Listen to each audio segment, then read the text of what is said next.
Hello, Durud and Shalom. We be live. Welcome back, everybody. We have a lot of news to get into, important news. Beginning off with the MEK. They have launched a terrorist attack in Mashhad at Supreme Leader Khamenei's funeral. Yes, that is true, Armin.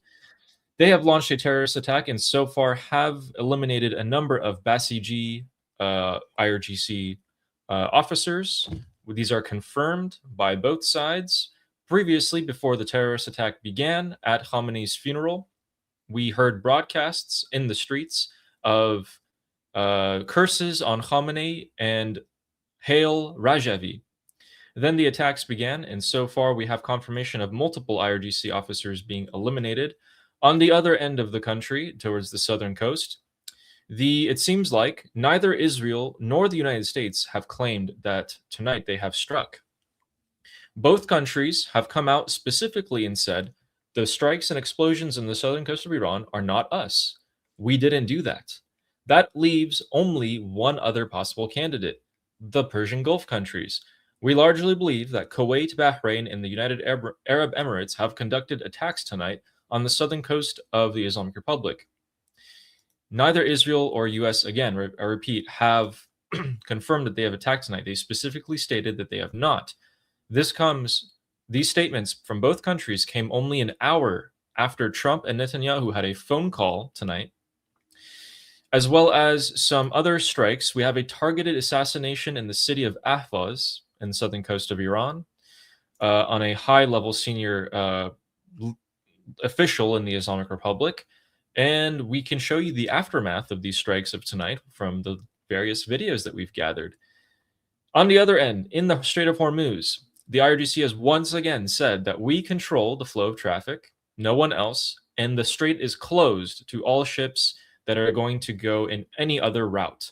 The US has come out again, CENTCOM, and refuted this claim. However, the flow of traffic in the Strait of Hormuz has halted down to a mere 5 ships. This is not looking so good for the United States at the moment in terms of oil flow. We also have all of the clips compiled together of what Trump was saying in the NATO summit yesterday. So we can go through those at a later point and judge his tone and see how much patience he's lost. So let's begin with the most pressing piece of news, which is happening as we speak in Mashhad, in the northeast of Iran, where the MEK, the Mujahideen, communist terrorists, have conducted out a terror attack. And we can see this here. So I'm going to bring you guys to the part of the video where you can hear the broadcast. So guys, take a close listen to this.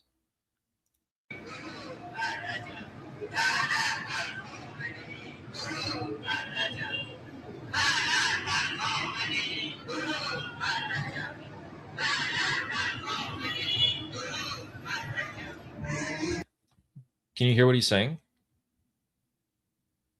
لعنت بر خامنه‌ای درود لعنت بر خامنه‌ای درود بر رجوی. Yes. Yes, they're saying curse to Khamenei, hail Rajavi. Rajavi is the leader of the MEK terrorist organization and responsible for the attacks conducted tonight. I can't show you the aftermath of the attacks because they will remove us off of YouTube.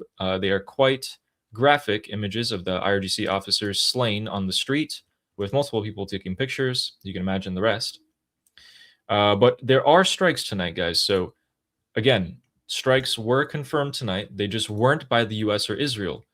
And no other country has officially taken responsibility for these strikes on the southern coast of Iran, which leaves, again, only one candidate. So let's go down into it. And let's start with Bushehr. Bushehr was hit pretty much nonstop until a few hours ago. Then there was a pause. During that pause, the US and Israel did state that they have finished their attacks. But then we can see that the attacks picked up once again. This is not the US and Israel. If we go with what common sense dictates, and it does happen to be Kuwait, Bahrain, which largely a lot of analysts are saying that these explosions were not caused by airstrikes, they were caused by artillery strikes, then we can see that the Persian Gulf Arab countries, some of them, have thrown in their lot. They have cast their die and have committed to the bit to have the Islamic Republic fall. So far, we have not seen them openly strike like this. The United Arab Emirates and Saudi Arabia conducted some limited strikes during the 40-day war, but nothing of the sort like right now. This leads me to largely believe that some sort of big decision has been made. And if we go back to last week, where I told you guys that there was a conference in Manama in Bahrain, we saw that the result of this conference was laid bare this week. Here you can see CENTCOM Commander Brad Cooper meeting with the leaders of the Persian Gulf Arab countries and other Arab countries in the Middle East. 1 week later, we have Kuwait and Bahrain and United Arab Emirates and a lot of other Arab countries on board. Syria, which is largely a proxy of Turkey, has been acting quite well against the IRGC so far, to the extent that it can. Given that the F-35s are going to Turkey, confirmed by Trump, we can probably conclude that in return, Syria is going to be barring or acting against the IRGC in a more forceful manner, as well as Turkey. Something must have been promised to Donald Trump for him to have given these F-35s over to Erdogan, the president of Turkey. Things are shaking up in the Middle East, and as I just stated, we had a phone call between Donald Trump and Benjamin Netanyahu. So if we go over to Israel here, we can see this report. So they not only called yesterday, they also called tonight. So it seems like Israel is fully coordinated and on board on all of the strikes that are happening. Right after this phone call, Bibi Netanyahu went ahead and made a speech. And his speech is this. He came out and made an extensive speech saying that the Islamic Republic is not over yet. We have not finished them. There is more to come. We have done this. Israel has done that. We are going to continue to be leaders in the Middle East, etc., etc. But also, most importantly, he is going to add a whopping 350 billion shekels to the defense budget of Israel in the next 10 years. He is going to also create an entire new weapons and military industry in Israel, as well as their own in-house made weapons and munitions, and new creations of new brigades in the Israeli IDF. This largely makes me believe that Israel is preparing for a big conflict, potentially with Turkey or other Arab countries in the Middle East in the years to come. There's a lot of shakeups that has happened this evening, and those are largely the biggest pieces of news. Let's go back to Mashhad, where we can talk about the MEK. So, Armin, what are the MEK for anyone who doesn't know? The MEK is a Marxist Islamic cult that is hated by the Iranian people more than even the Islamic Republic. They are at war. The MEK is at war with the Islamic Republic, but they're more at war with the Pahlavi than they are at war with the Islamic Republic. It's a very dangerous, bizarre, death cult that is a combination of the worst ideas in the world of both Islam and communism. And they have in the past couple of years, they have tried to put on a mask by acting like a pro-democracy, pro-freedom group in the West. And many American politicians, unfortunately, many Republican politicians have fell for it. I mean, they didn't fell for it. They got bought out by them. They spend a lot of money buying American politicians on the right, Republican politicians, and they have managed to become very influential in Washington, D.C. It's interesting because they are a Marxist cult, but they're Republican politicians. There are some Republican politicians who support them because of the money that they get paid by them, even though they're Marxist and Islamic. But the Iranian people hate them for many different reasons, including a lot of mass killing of Iranian civilians, and also in the Iran-Iraq war, they supported Iraq and they fought alongside Saddam against the Iranian people. And those are some of many of their unforgivable crimes against the Iranian people, which makes the Iranian people hate them with passion. Correct, absolutely correct. And they have conducted a terrorist attack against the IRGC. So terrorists conducting an attack on other terrorists. So far, we have confirmation that at least 3 Basij, these are IRGC suppression forces, the same ones that in January murdered the Iranian people. 3 of them so far have been declared eliminated, with various images and videos of that, which I, again, can't show. But they are still at large. It doesn't seem to be reported that these MEK attackers were shot or arrested. What ended up happening was that they were parading around Khamenei's coffin. They were bringing him to the shrine where there's going to be a private ceremony for the Khamenei family and the top officials. Ghalibaf's there, Ejei's there, Pezeshkian's there. Everyone important is here. And then you suddenly hear broadcasts in the street of death to Khamenei, curses upon Khamenei, and hail Rajavi, the leader of the MEK. Subsequently afterwards, gunfire rang out for a very long time, so multiple clashes. Again, I'm assuming the casualties are going to be much higher, but several MEK members were wearing military fatigues of the Iranian military and had weapons and were blending in. They then began opening fire and have eliminated multiple people so far. I don't know if there are any civilian casualties, but that is all the information available at the moment. Security has been tightened in the city of Mashhad to the extreme extent, the maximum event that it possibly can be. And all the senior leaders of the Islamic Republic are currently holed up in various buildings and safe houses until the threat is over. This is another stain on the funeral. Not only could the Islamic Republic not bring crowds, but at the very last day where they're supposed to bury Khamenei, they can't even provide security for his event. Right. And they can't even blame it on like they can't even, the Islamic Republic can't even take advantage of this. Like it's because the MEK is taking full credit for it. They can't say it was the Zionists. They can't say it was the Pahlavi. The only thing they could do is, they're going to get a lot of attacks for not being able to provide security for the pro-regime people. And the group that is doing this is not even a group that they would want to discredit because they're already discredited. So the IRGC will not be able to take advantage of this when it comes to advertising. Many Iranian people are hoping both sides manage to take a lot from the other side. Like many Iranian people, when it comes to MEK versus IRGC, they're going to wish both sides a lot of luck. They're hoping IRGC took a lot of the MEK out and the MEK took a lot of the IRGC out at the same time.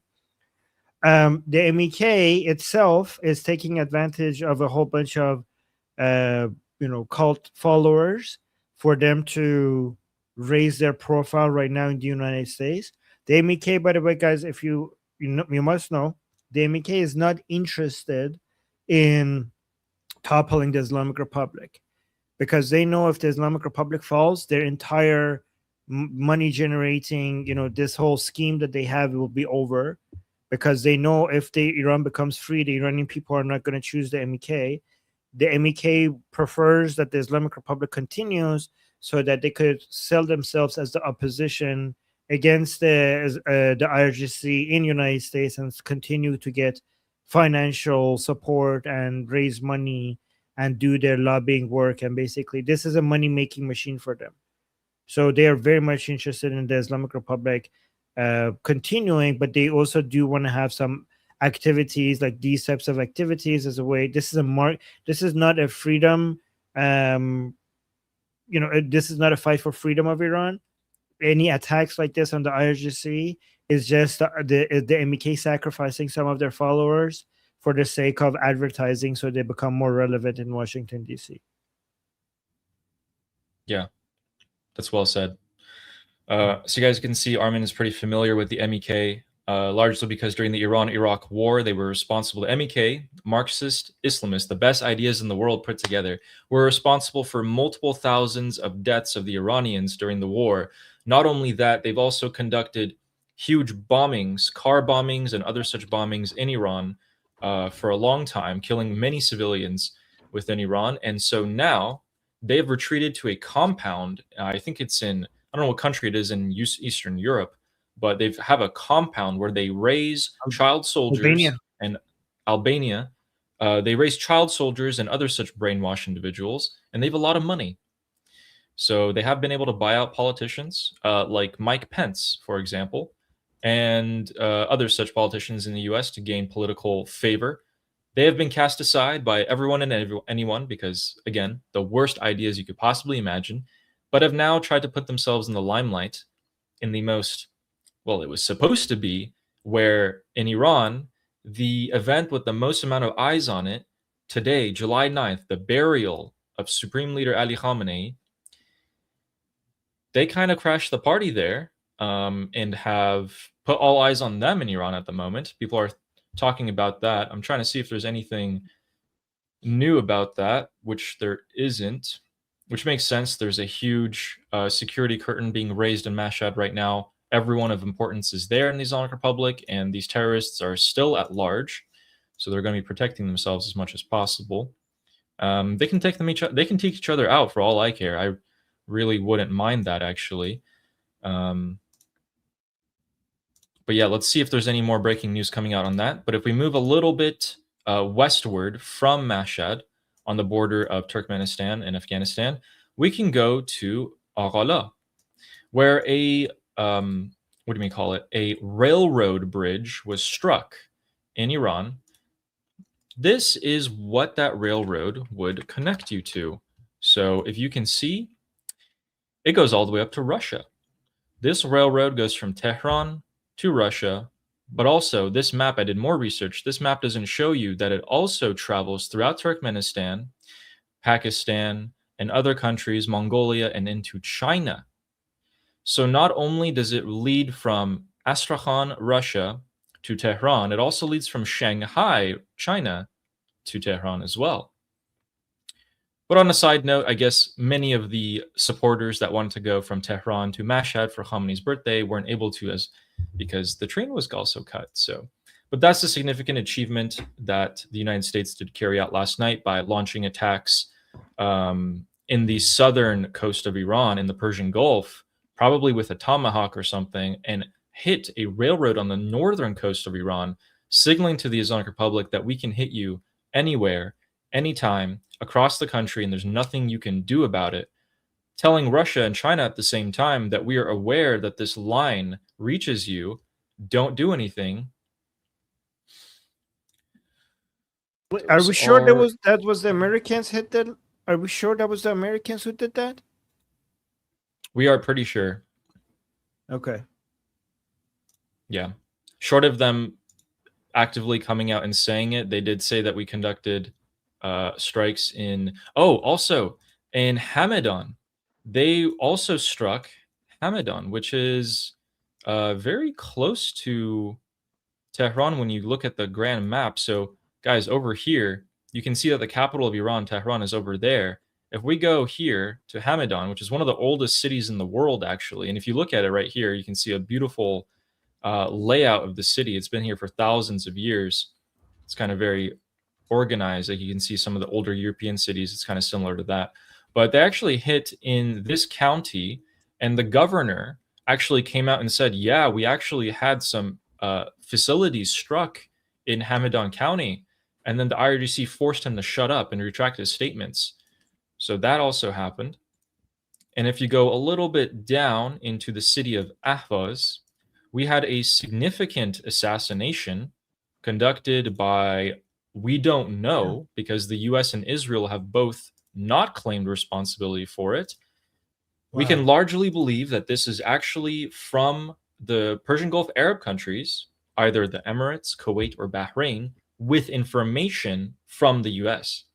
Ali Reza Khodadi, he was an advisor of the provincial basically the IRGC command structure. He was a provincial advisor to them. So he was pretty high up in Khuzestan, which is one of the provinces in Iran where they launch ballistic missiles from. So he was in on a lot of different things and was apparently deemed to be an important enough target to assassinate, but not important enough for the US and Israel to do it themselves. So they handed it off to someone else. We haven't seen an assassination like that in a bit. So that was something of significance I wanted to show you guys. Yeah, this we haven't had an assassination like this for a long time. Mm-hmm. Yeah, so, and in other news, as per usual, Qatar and Pakistan are doing their damn best right now to bring the US and Iran to the negotiating table to once again calm down. Saudi Arabia is also expressing that it does not mind if the Islamic Republic and the US go back to negotiating, the spineless cowards that they are. We already knew that Pakistan and Qatar had no spine or backbone, but we give a huge reminder every single time that Saudi Arabia seems to open their mouth nowadays. In addition to that, Mr. Ghalibaf, the face of the Islamic Republic, decided to come out and run his mouth as well. He said that America still hasn't learned that bullying and breaking promises are no longer cost-free. Let me put it plainly. If you strike, you'll get hit. Don't flail around pointlessly or you'll sink even deeper. The Strait of Hormuz will only open with Iranian arrangements, not American threats. So he's saying America's being really belligerent, and frankly put, every time you hit us, we're going to hit you. And the Strait of Hormuz is also under control. Now, these are big, sharp words, but at the end of the day, the situation is that they don't actually control the Strait of Hormuz. You have American warships and Air Force right there. Neither do they really hit anything of importance. So last night, we'll show you what Ghalibaf's statement actually turned out to be. So in Bahrain last night, I put out a tweet, an X post saying, "Good luck, Bahrain," after I heard that they were involved in some of these potential strikes. And what ended up happening was we heard that President Trump got a phone call last night saying, yes, Iran called, they want to make a deal so bad. But then Behnam Ben Taleblu is making an excellent point. If the Islamic Republic said they want to make a deal, supposedly, why did they go ahead and hit 4 U.S. partners in the region, all of which host a major U.S. base? How could they call first, being like, let's make a deal, and then hit? So not only did they hit Bahrain, they hit Kuwait, they also hit Jordan. So over here in a U.S. base in Azraq, this military base was subject to 10 ballistic missile attacks. I don't know if any of them got through. The United States has claimed that they have suffered no damage or minimal damage. The last time they said that, there was significant damage. So I'm not sure if there were hits or not. But yeah, what do you think about this ridiculous statement that Ghalibaf just made? I mean, it seems really much like he's trying to show he is still the big dog in the Islamic Republic, but at the same time, we know that he's talking to the United States. What's your thoughts on that? Yeah, on top of talking to the United States, what has the Islamic Republic's response to all of this been?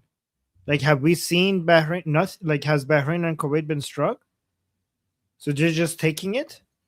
They have a lot of interceptions over the air. Some of the ballistic missiles actually did land. But again, nothing's important to be hit because Qatar and the United Arab Emirates is where the United States Air Force has parked their planes. Not really Bahrain and Kuwait.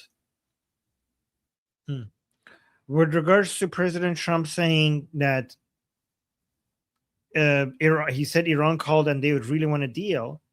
Did you see that in the plane he also mentioned, but he's not here? I'll have this video. Did you see this video? Because he is confirming that they really want a deal, but he's also said this. We have many ways we can win, but we've already won militarily. They have very little left, and they want to make a deal so badly they called. a little while ago, they want to make a deal so badly. I just don't know if they're worthy of making a deal. I don't know that they're going to honor the deal. That's the problem. If they want to make a deal, why do you think they attacked commercial vessels? Because it's sort of crazy, to be honest with you. It's sort of crazy. They're a little bit out of control, but they want to make a deal. Badly. We have many. So, yeah. So he's saying they really want to make a deal, but I don't know. I don't think they could trust these people. So there you go. I'm starting to think that a lot of, so guys, one of the advisors to JD Vance is Trita Parsi on the Iran issue. Trita Parsi is the Islamic Republic. He is literally the Islamic Republic. The fact that someone like that was able to be talking into the ear of the Vice President of the United States means that some sort of influential words spoken by him did reach the words of Donald Trump eventually. That, so IRGC infiltrations of the U.S. administration, Qatar being a Weasley snake, Pakistan, who both of these countries are claiming that they're impartial, that they're neutral, but then Pakistan lets the Islamic Republic park their Air Force planes in Pakistan to not get hit by the U.S. They give aid, they gave weapons. Anyway, Qatar potentially giving billions of dollars to the Islamic Republic. None of these countries are neutral. Qatar influence, Pakistani influence, infiltrations, Witkoff and Kushner telling Trump that you can potentially make a deal with these mullahs. Let me remind you that the late Shah of Iran, Mohammad Reza Pahlavi, had a very simple but effective quote. I don't understand why some people want to talk with the mullahs. They are not normal people. You cannot establish a dialogue with them. That was 50 years ago. Over 50 years ago. He was way ahead of his time, and he knew that all of this would happen. Now I'm questioning why many of the other leaders of the Middle East, or even potentially the US administration, would allow themselves to be swayed by things that we've known for decades. Well, this would be as a result of the people that I just mentioned, Trita Parsi, Qatar, Pakistan, potentially some of Witkoff and Kushner's words. Maybe they're influenced by some things here. At the end of the day, who knows about that? But we do know that a lot of these things did influence Donald Trump in the short term, and it seems like potentially he's going back to believing his own instincts based off of what he's learned. As Armin said, he is a smart man and he is learning, and he is learning through his own personal experience as the leader of the United States in the free world that I've tried everything. I've tried ceasefiring, talking with them multiple times, coming back to the table, withholding my strikes on infrastructure, and nothing changes. They come and hit 3 ships in 24 hours. We've hit them this much. They're still not going to come talk to us. Remember, when the Islamic Republic called Trump on Air Force One last night and said, we want a deal, whatever they offered him was not enough, because he said what Armin just showed you in that clip. Not much has changed on the negotiating front.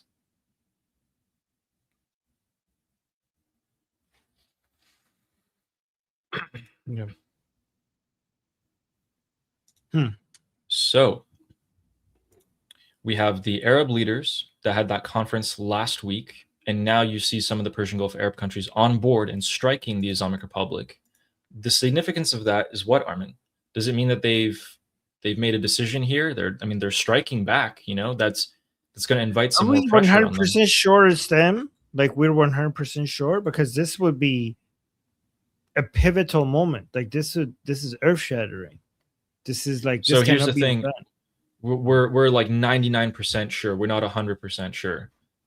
The facts that we have are this: Israel and the US have claimed it wasn't us. We didn't strike tonight. It was not us. And then there was a lot of talk and sayings that we are seeing like airstrikes and planes come in from this direction. Some of them had their lights on, which is very unprofessional, but there were some different non-normal actors involved tonight. And a lot of people are pointing towards the Persian Gulf Arab countries who have not denied the accusations so far. Interesting. So let's you know what? Let's wait on full confirmation on This- that before we Yeah. make If our this is verdict. true, that means that they're not interested in.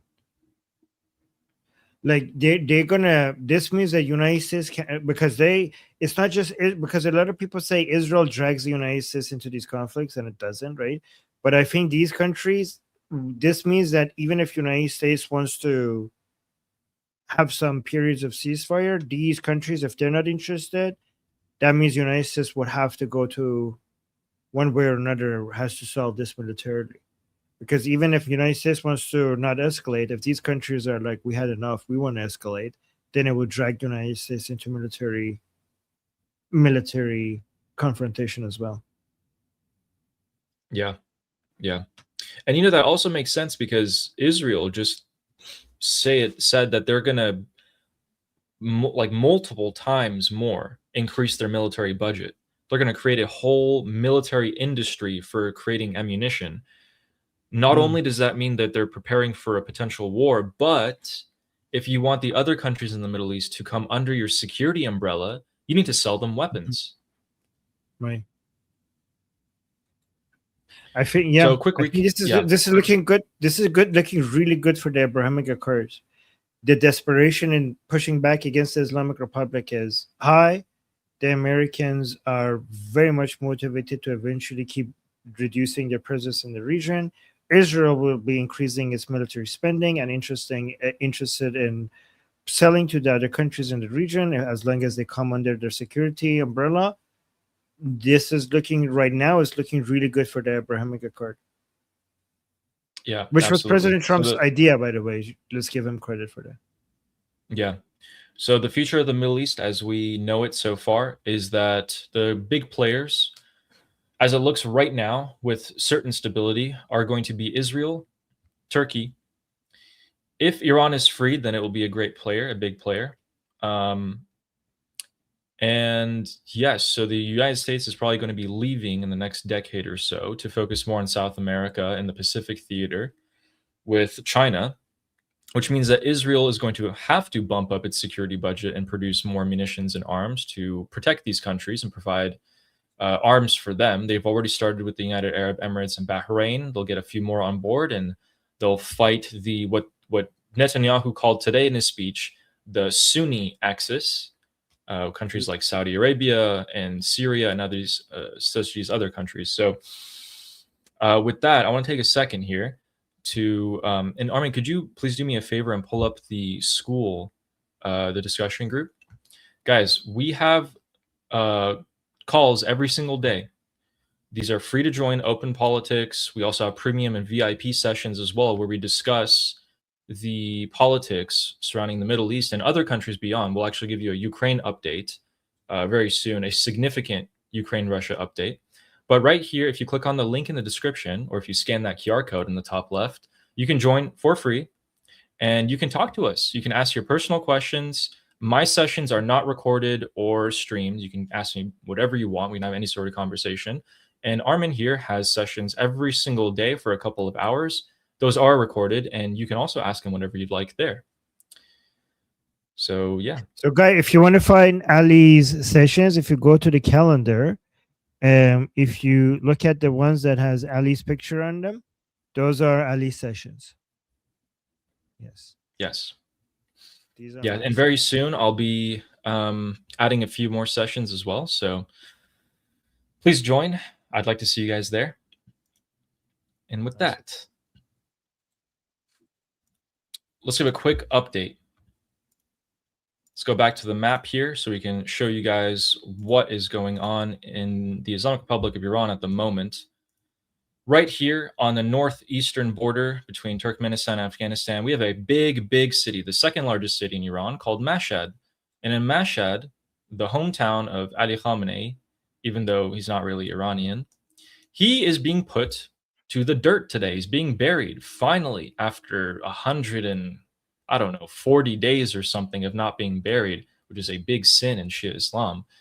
He was being paraded around, or at least maybe a couple of his fingers left at this point, were being paraded around when the MEK, a communist Islamist cult, decided to infiltrate the ranks of the IRGC with military fatigues and weapons and started opening fire, and have killed multiple IRGC members, armed members who are security during this event, and are still at large. All of the prominent figures of the Islamic Republic are still there, being hidden right now until the security threat is over. The significance of that is that while the MEK is genuinely, they probably have maybe 100 members in total throughout the world, the Islamic Republic is looking really weak internally. They claim that they would bring tens of millions of people into the streets of Tehran, Qom, Mashhad, all the different cities where Khamenei's body was paraded around. They didn't even bring 400,000 people. That's not even, it's like 0.2% of the population of the Islamic Republic. We thought that the Islamic Republic had 5% supporters a few months ago. Recently, we were like, okay, maybe they have 1%. It's not even 1%. By the way, that 400,000 number, that's with security forces. That's with them importing people from Afghanistan, India, Bengal, Pakistan, Iraq. That's with them importing that, providing them free food, free housing, free transportation. 400,000 people showed up in Tehran for this. What an absolute embarrassment, to the point where even prominent figures in the Iranian opposition, so that would be us, opposed to the Islamic Republic, were surprised that so few people showed up. And this might be redrawing some of the plans that some people had for the internal uprisings to come. If the support of the Islamic Republic is so low, does that open other doors? We also managed to see more Trump bounties. So I'll mute that. On these posters, as you guys can see, it says $100 million reward to kill Trump, Netanyahu, Pete Hegseth, and Dan Kane, the leader of the armed forces, right under, Pete Hegseth and Trump. Dan Kane's probably like, what did I do? Like, I haven't seen my name there before. This is the first time I'm seeing Dan Kane there. $100 million. These guys, they don't have that much money, but hey, maybe someone's going to believe it. And I do believe, Armin, that this is actually causing Trump to start changing his mind as well. He has been, you said this yourself. Do you want to say it, where he's been assassinated multiple times and etc.? Yeah, so President Trump came out and confirmed that he thinks that he's number one on the Islamic Republic's list to assassinate. And he says that he finds himself lucky for him to be alive right now. He also says that they might get him at some point. And I don't think he's exaggerating. I think that this is a really serious threat. And I don't know why more people are not talking about this. A lot of people are talking about these threats by the Islamic Republic as if like, oh yeah, sure, in your dreams. I think this is such a serious threat that more people need to be taking a lot more seriously than they are. You're absolutely right. When you have, in the official ceremonies as well, they had chants of death to Trump, death to Netanyahu. We also saw that the Islamic Republic actually reached out to Mexican cartels this week as well, creating a new force and paying them money to start creating assassination operations on Netanyahu, Trump, Pete Hegseth, and Dan Kane, and others within the U.S. administration. So these are not empty threats. It seems like they are acting out on it, and this should be taken seriously. While the Islamic Republic themselves are largely a joke, at the end of the day, they have money to hire assassins and trained killers. We don't want to see a scenario where that ends up being successful at all.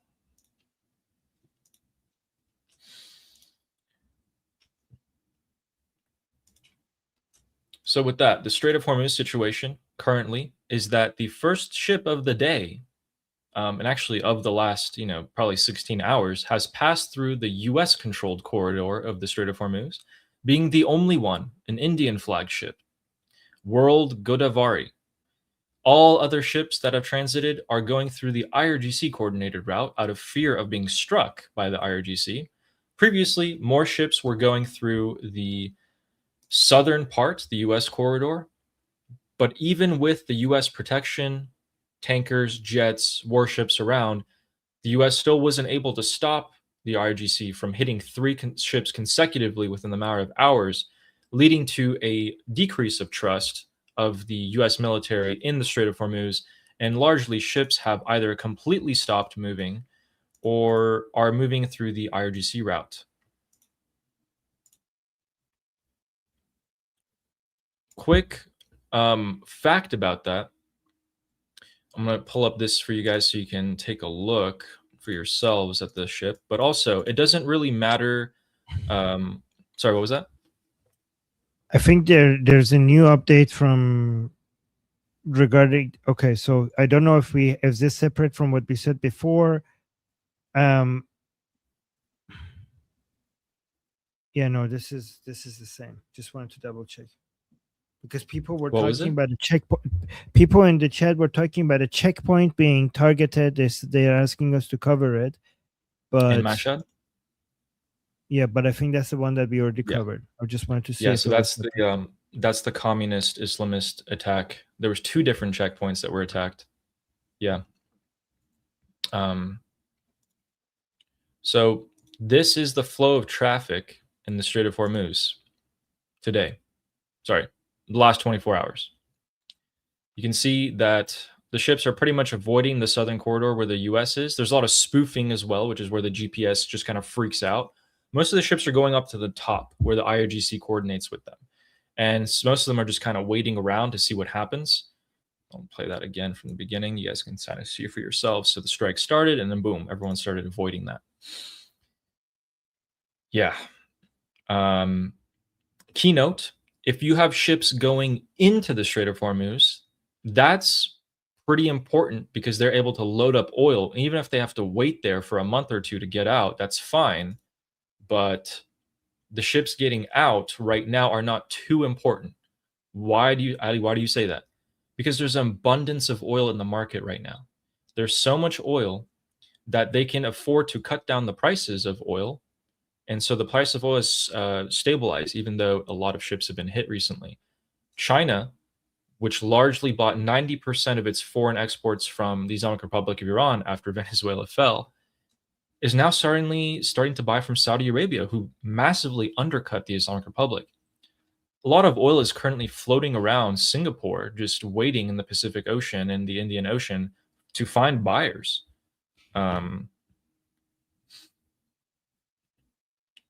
So yeah, there we go with the oil situation. Let's actually check on Brent oil right now. Let's see what the price of oil is per barrel. It is 75. Actually, it took a sharp downturn today. It was at 77. Oh, wow. It was at 77.3. Now it's at 75.3. So I'm wondering why we just had a sudden massive drop off in the span of 4 hours. What the hell? So does that mean that ships have been moving with their transponders off? We've seen that before. Interesting. This is interesting. That's actually not making too much sense. Why is this happening? The price of oil just sharply dropped. Why? So it sharply rose all of a sudden, at a massive spike when these strikes started, but then it's not only decreased, like that massive spike that happened, not only did it like even out, it actually went lower than before. My best guess is that the oil that's currently sitting on the ocean by all these ships that did manage to go out have been sold. A large portion of them may have been sold. But speaking of oil, I think right now would be a pretty good time to give you guys an update on what's going on in the Black Sea with Crimea.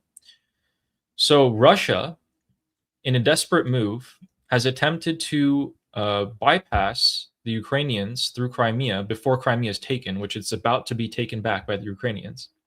They attempted to have a huge oil fleet go through. Well, let me show you guys what happened to it. This is what the Ukrainians have done to 49 oil tankers owned by the Russian Federation. Again, 49 oil tankers were just blown up by the Ukrainians in the Black Sea. Jesus. In 96 hours. So this week, a major part of the Russian oil fleet has been completely taken out of commission. I actually thought in this one, can you even see the oh no, okay, that's just the heat from the, okay, gotcha. I thought that was, yeah. But these guys, how skilled are these guys? I mean, these drones are moving really fast, and it cannot be easy to operate these, and they managed to hit their target. It also looks like, funnily enough, some of these operators managed to customize their HUD, what they get to see. And this guy has a purple heart as his crosshair, which is kind of like a video game.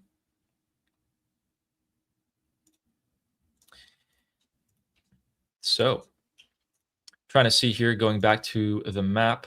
So yeah, that's, speaking of oil, that's not going to help the oil markets. You have every single major oil refinery in Russia on fire or destroyed, from St. Petersburg up here, even all the way over here. The Ukrainians actually managed to outdo their long-range record by over 100 miles a couple days ago and strike another oil refinery on the east coast, or in the eastern portion of Russia.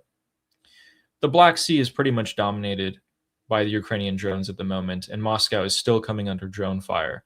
They're not going to be coming to the help of the Islamic Republic with any sort of meaningful help. They are drowning at the moment, and Putin has declared an emergency meeting with his advisors yesterday. I wonder what they could be talking about. Who knows? But regardless, that railroad was hit, linking the Islamic Republic to China and Russia. That bridge was taken out. And that brings us to the majority of the breaking news today. Other than the foreign minister of the Islamic Republic that just took off in a plane heading westward out of Iran.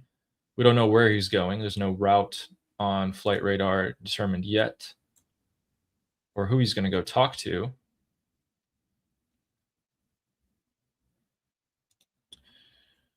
So we have a segment on our show called Allegrams, where I go into the IRGC group chats in Iran and I find messages from the regime supporters who like to talk politics.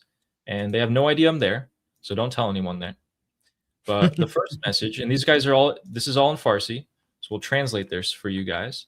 But this is a couple of interesting messages today. All right, so this one is, let me just put this back in Farsi. And Armin, can you tell us what this means? تو هیچ وقت از اونجا میامی نخواهی خود قالیباف Miami, okay. So the Islamic Republic is forced to buy wheat, beans, and other such barley from the United States farmers. They have to sell their oil.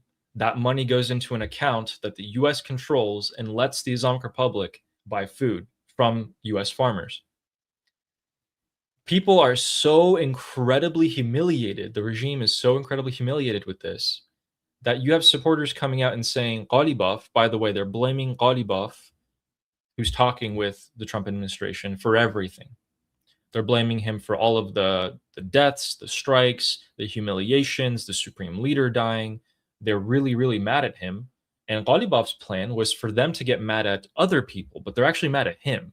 So for once, the regime supporters seem to be, some of them, seem to be maybe like room temperature IQ, and you have them like right there. Maybe there's like a slight gap. They're waking up a little bit.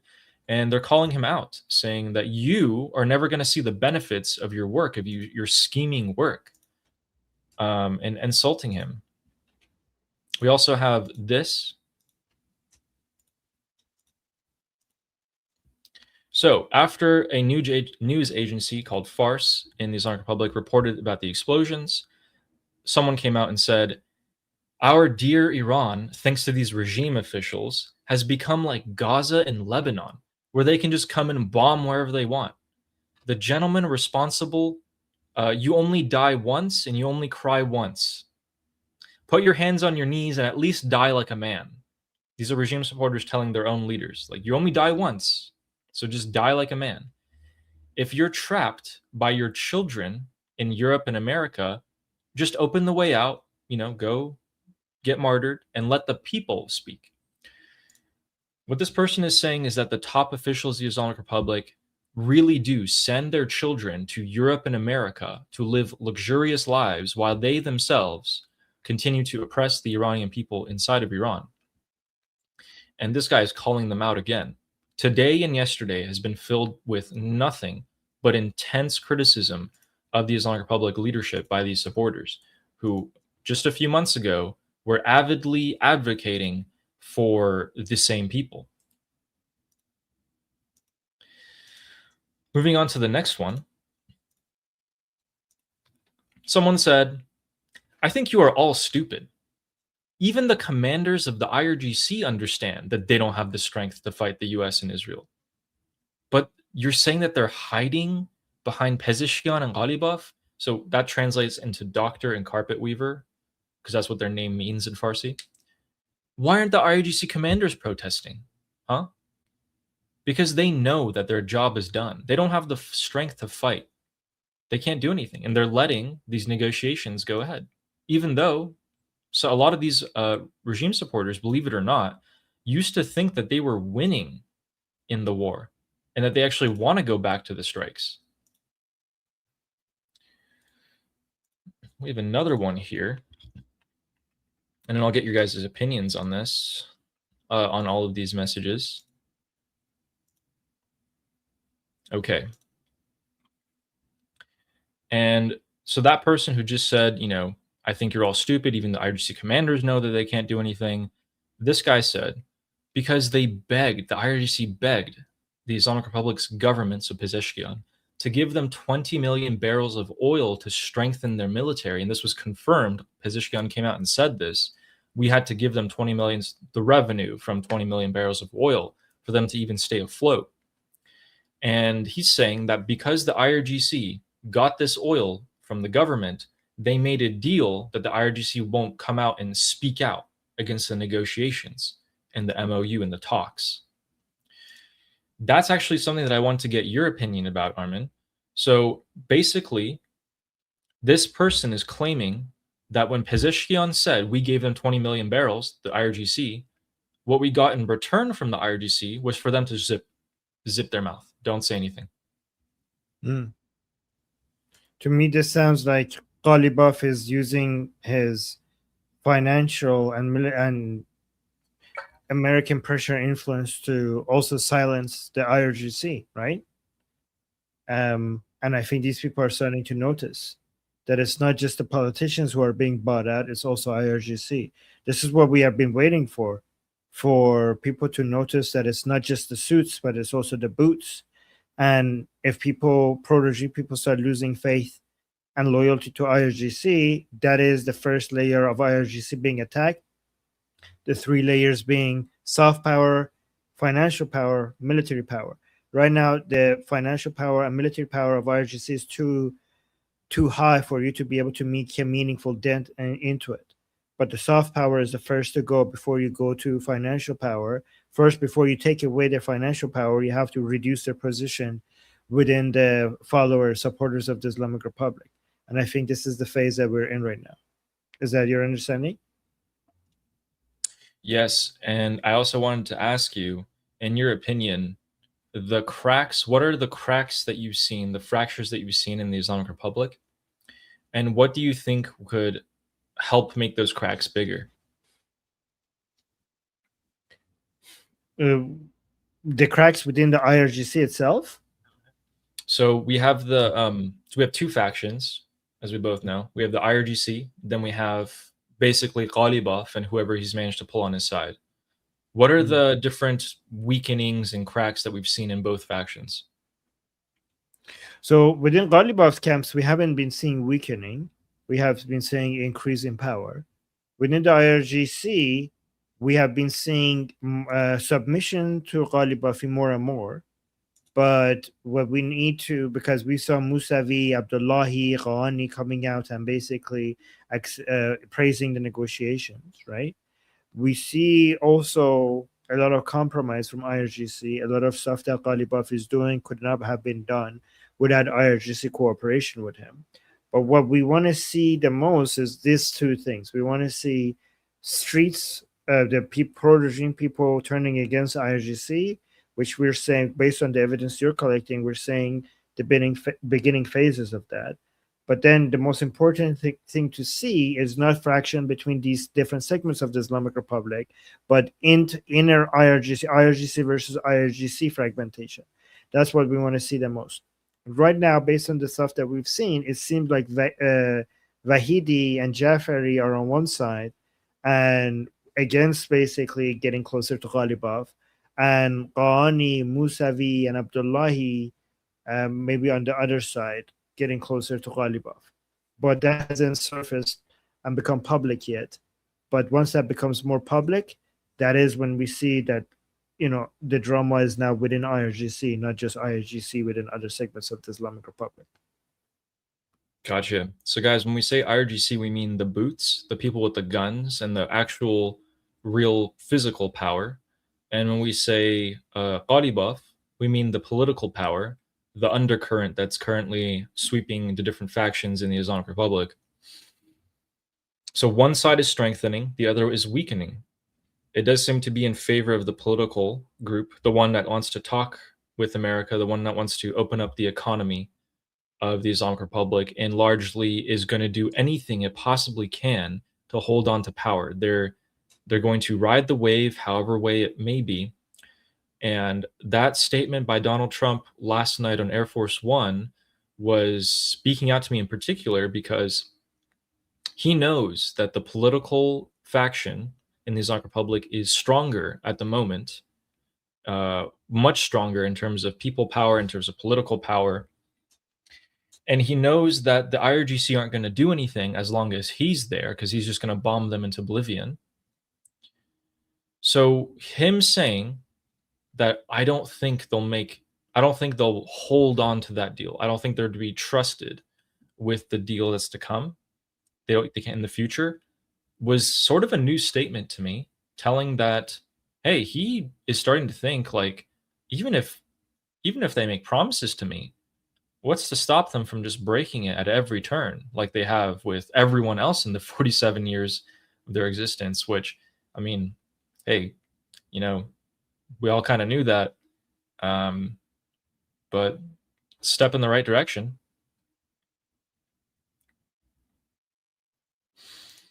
Some people are saying that there's updates on the communist attack.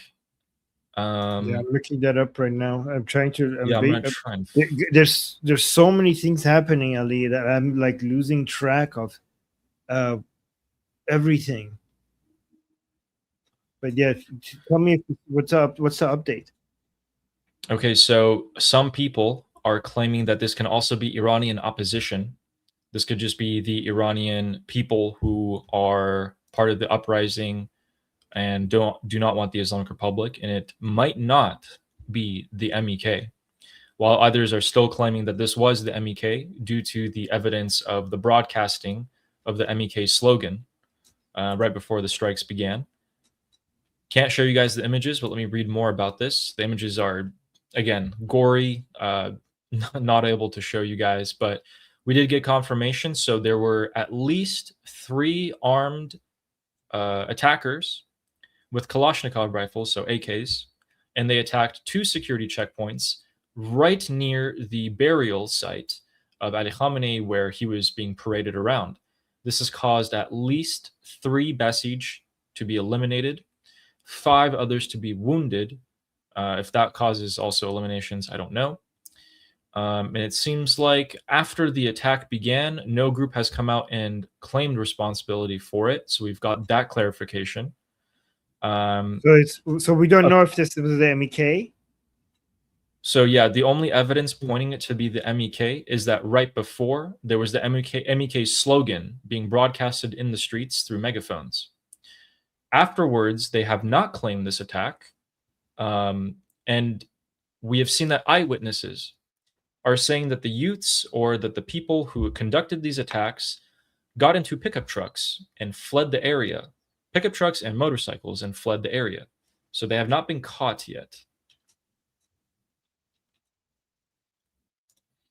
Now, if that information is also okay, so we have another Basij member, so that brings it up to 4. So 4 Basij members confirmed to be eliminated now. Again, this is all right now. So by tomorrow, we should have the facts here, or maybe even in the next 30 minutes or hour. Again, I'm really surprised that pretty often we actually get breaking news right when we go live, whether it is strikes for the past few weeks or months, or the MEK attack, or maybe Iranian opposition attack. That all usually ends up happening right around when we go live, which is why you guys should watch us. If that turns out to be so, let's take a second here. If that is the MEK organization, then this is a confirmed terror attack by the communist Islamists. And we'd have to see where that goes. Are they going to do more of it? Are they going to make statements? What's going to happen? Also, if it was the Iranian people that was the Immortal Guard, that signals a massive change, that they successfully, it seems like, conducted an operation and got out as well. And an area where all the top leadership of the Islamic Republic was, where the supreme leader was being buried, for them to do this and get away would be a very coordinated and unprecedented operation done by the Iranian people. So we'll have to wait and see. Yeah. So I'm getting messages. This is the reason why I'm like checking other things as you're speaking. Yeah, I'm no getting problem. messages from Ali, also Ali in Iran. So he's saying that chant, the MEK chant, didn't have anything to do with the attack on IRGC, because if you look at the video, that chant was from daytime, but the attack was at nighttime. So he's saying that the attack might not be from MEK. Okay. So it might not be. Yeah, I mean, yeah, it might not be from the MEK.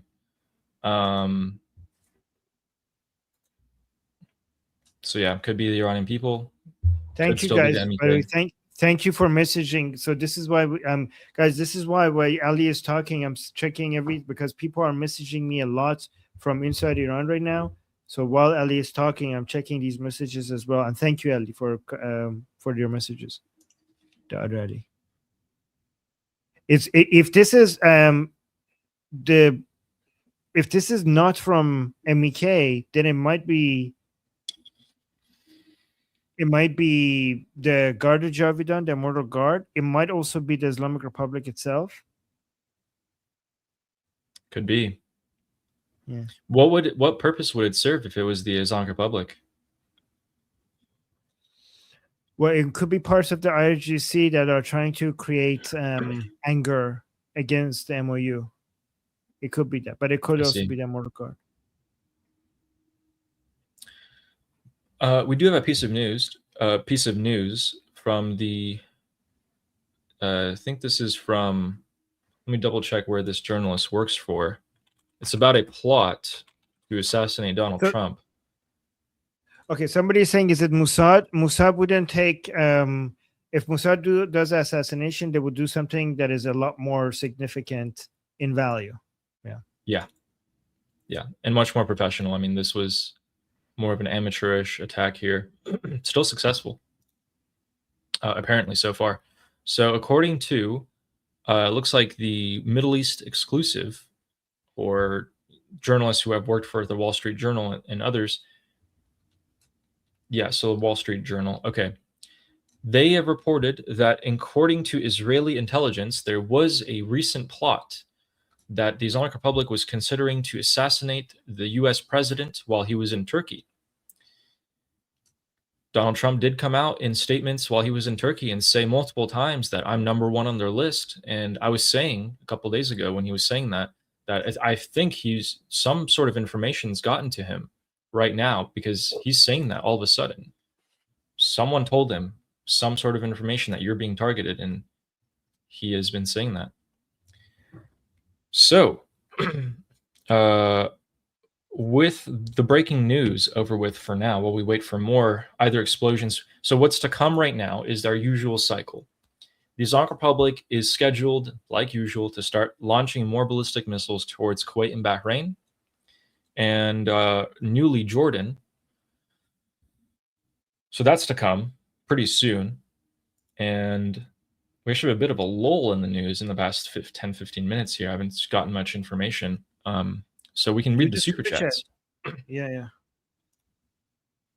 And our first one is by Fleshy Interloper, saying, pretty sad for the Islamic Republic when the Gulf countries are beating up on you. Yeah, look where they've come. But to be fair, Persian Gulf. They're the Persian Gulf countries, and they've been getting hit for months by the Islamic Republic every week.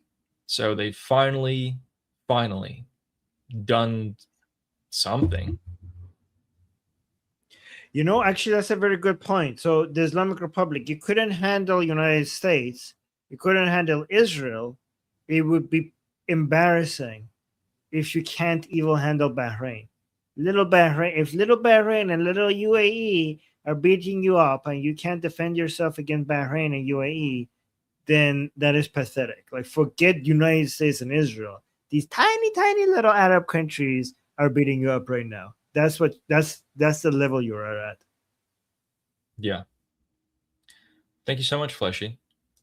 Always appreciate you. And Jedi is saying the Persian Gulf countries are kicking butt. They are kicking butt, I think. Yes. We don't know. They actually haven't claimed if it's them. We just know that the US and Israel said it wasn't them. So it shouldn't be GCC. It should be PGCC. Okay. It's Persian Gulf. What is the CCC? Countries Club? What is it? GCC. Wait, why is there two C's? I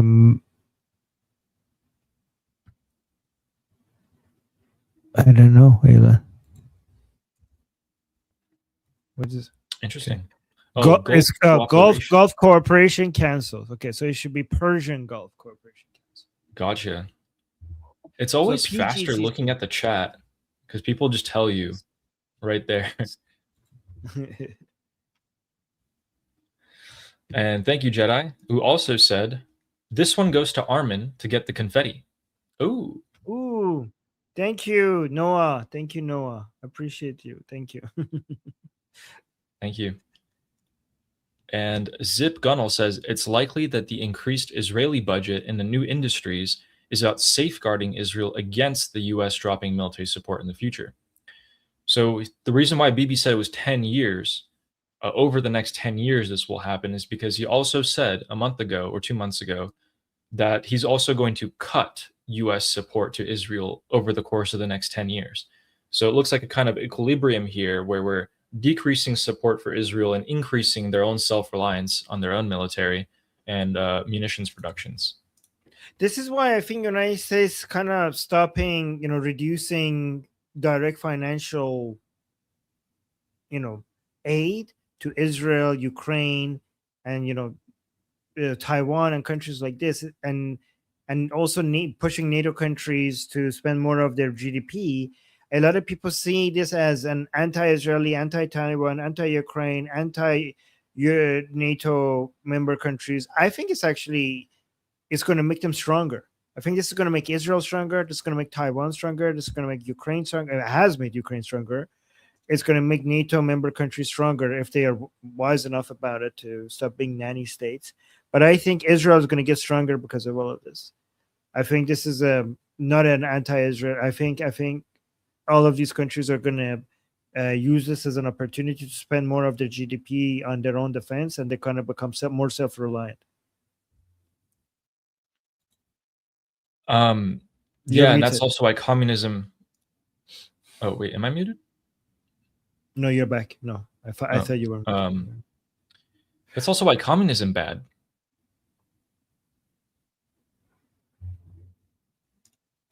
We have a quick bit of breaking news for you guys, actually. So this is a very reputable Iranian news account here that is usually posting in Farsi. And they have reported that according to their information, we actually have another high-level assassination or, well, result of strikes that has happened. This person here is the, what do you call it, the 2nd Brigadier General and commander of the Shiraz IRGC base. He's been destroyed. So their facility got hit by 4 missiles, and then 10 minutes later got hit by another 6. And afterwards, they must have found whatever was left of him and proclaimed him dead. Other casualties at this time are unknown. That makes another high-value target. So that would be Shiraz. That's also, it's south-central Iran. So let me get some more credible accounts to verify that as well. And that would be added onto our bingo list. But with that, make sure we're careful, because a lot of who's reporting that. Can you go back? That's live Iran news. Yeah, no, it's this person. We're not trusting that. Bring it back up. Okay. Yeah, we're not trusting that. We're not trusting that. Gotcha. Unless this is not okay. So if people like this post this, we're gonna be we're gonna say, like, this is what people are saying. We have no idea. Okay. So only if this is approved by Iran International, the White House, Mossad, the IDF, CENTCOM, President Trump, government officials in the US, that's the only time we're confirmed. We're gonna, a lot of these people post this and then they remove it once they realize that it's wrong. So I'm not saying it didn't happen, but we have to be careful. I'm not saying we shouldn't report on it, but we have to mention that this is what is being said, and we don't know, and we'll see. That's what I think. Gotcha. Yeah, usually that counts pretty good, but you're right. Let's get a more credible source to show that. Yeah. So if accounts have a good history, we're going to report it as possible, but not 100%.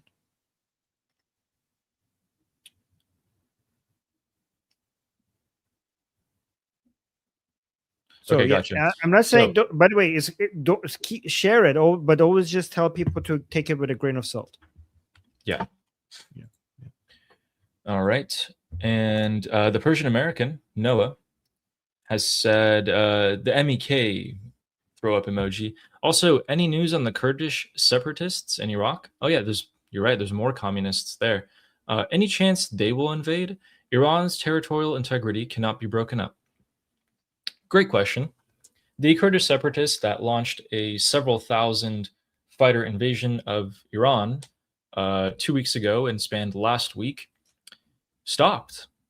Their leader attended Supreme Leader Khamenei's funeral, spoke with Ghalibaf, the current, face of the Islamic Republic, and then magically, fighting on both sides stopped. The Islamic Republic pulled back their artillery and forces and armored vehicles, and the Kurds also stopped their fights.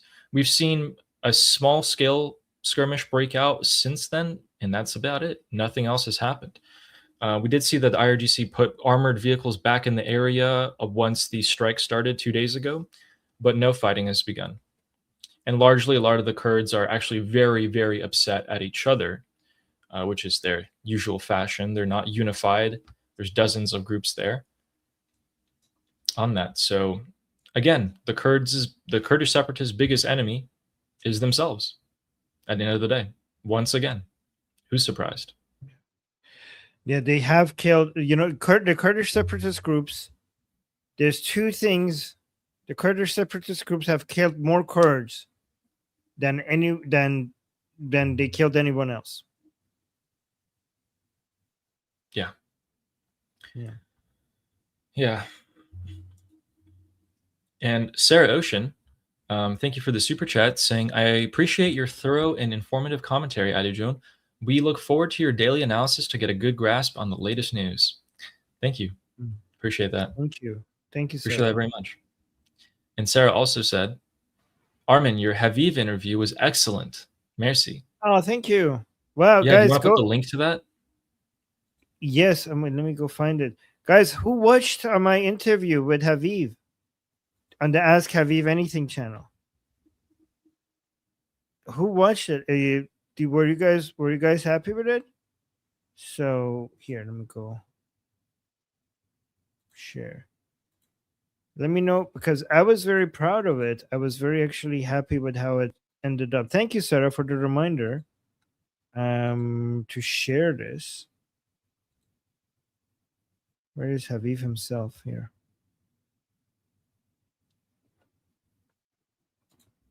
So yeah, let me put this link in the chat. Guys, go watch this and tell me if I did good.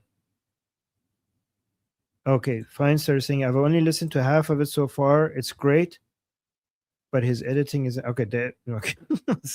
Go watch it. Oh, look at this. Samantha saying, I watched and loved it. Okay, that's good. I appreciate you guys. I started about half. Okay. Great interview. Great. Oh, Gandalf from Iran is saying, Armin is 100% right. Communist separatist Kurds killed more Kurds than anybody beside Saddam, probably. Even two branches of one same group, like Kamala, killed each other not so long ago. Okay. Thank you, Gandalf. Gandalf has a lot of information. You should always use him. As Ali, always pay attention to what Gandalf is saying. But yeah, guys, Gandalf is actually in the military of Iran as well.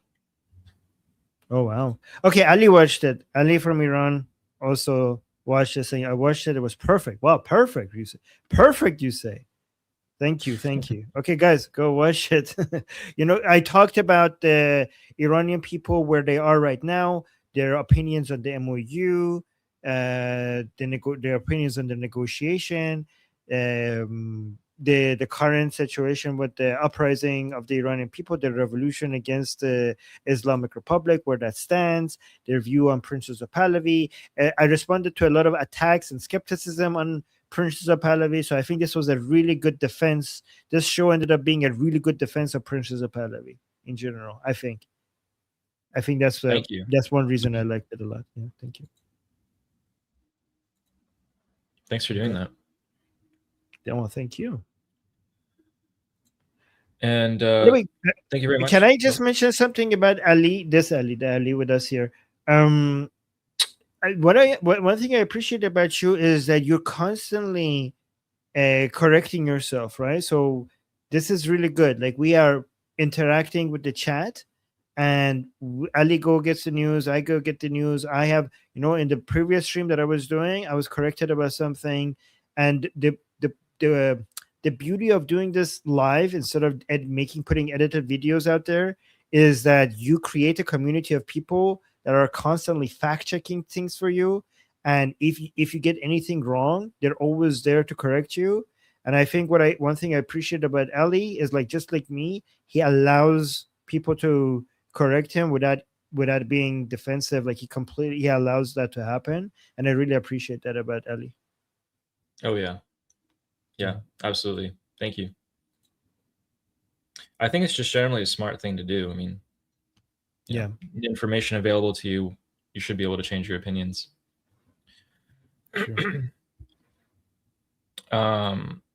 So thank you so much, Sarah. And Fleshy Interloper is saying, Ali, you forgot to give CENTCOM the go. Yes. I'm not even kidding. You might be right, because today I actually completely assumed that CENTCOM would keep on attacking, and I didn't actually wish for it in my head. And you might be right.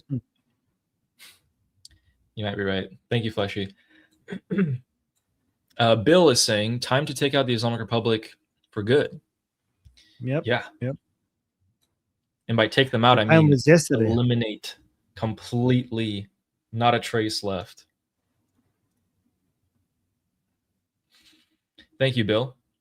I think we all agree on this channel. And Fleshy Interloper saying straight chart is now posted in school. Okay, so Fleshy went ahead and got us the info on the ships that have gone through the Strait of Hormuz. The reason why we check that is because that affects the price of oil in the days to come and in the weeks to come. So let me real quick pull that up so we can show that. There it is. So feed traffic.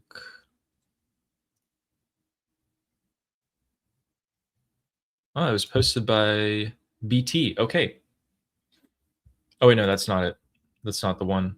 They meant the feed traffic in the discussion group. Okay.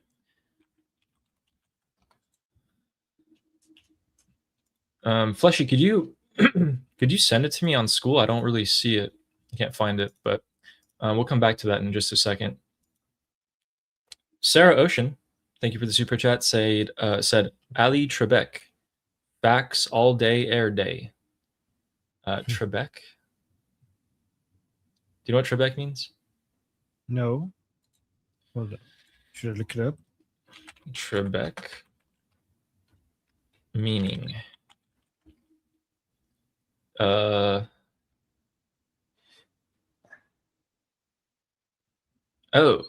Okay, so according Alex Trebek, to I the think Urban Dictionary. Alex Trebek. Okay, go on. No, I shouldn't say it. I mean, according to the Urban Dictionary, it refers to a male genitalia. No, it doesn't. This is Alex Trebek, which was in Jeopardy. So he's just changing the name of he's just saying Alex Trebek is somebody who did Jeopardy, and he's just changing your name to Ali Trebek. Yeah, no, I'm kidding with you. Yes. I'm kidding, Sarah. I just wanted her to panic. People are saying you're too young. Yes, you're too young. Okay. Everyone always says that. They're like, he's too young to remember that. He's too young to think that. Maybe. Oh my god, that's funny. Okay. So I'm just messing with you, Sarah. Thank you. Thank you very much. And Steak and Beans gifted 10 Liberty Politics membership. Thank you very much. Thank you, Steak and Beans. And oh yeah, that's a great opportunity, guys. Please subscribe to both of our channels. So Ali Sawani and Liberty Politics. Make sure you're subscribed to both. I go live. We go live together every single day. But then Armin also has his own live streams.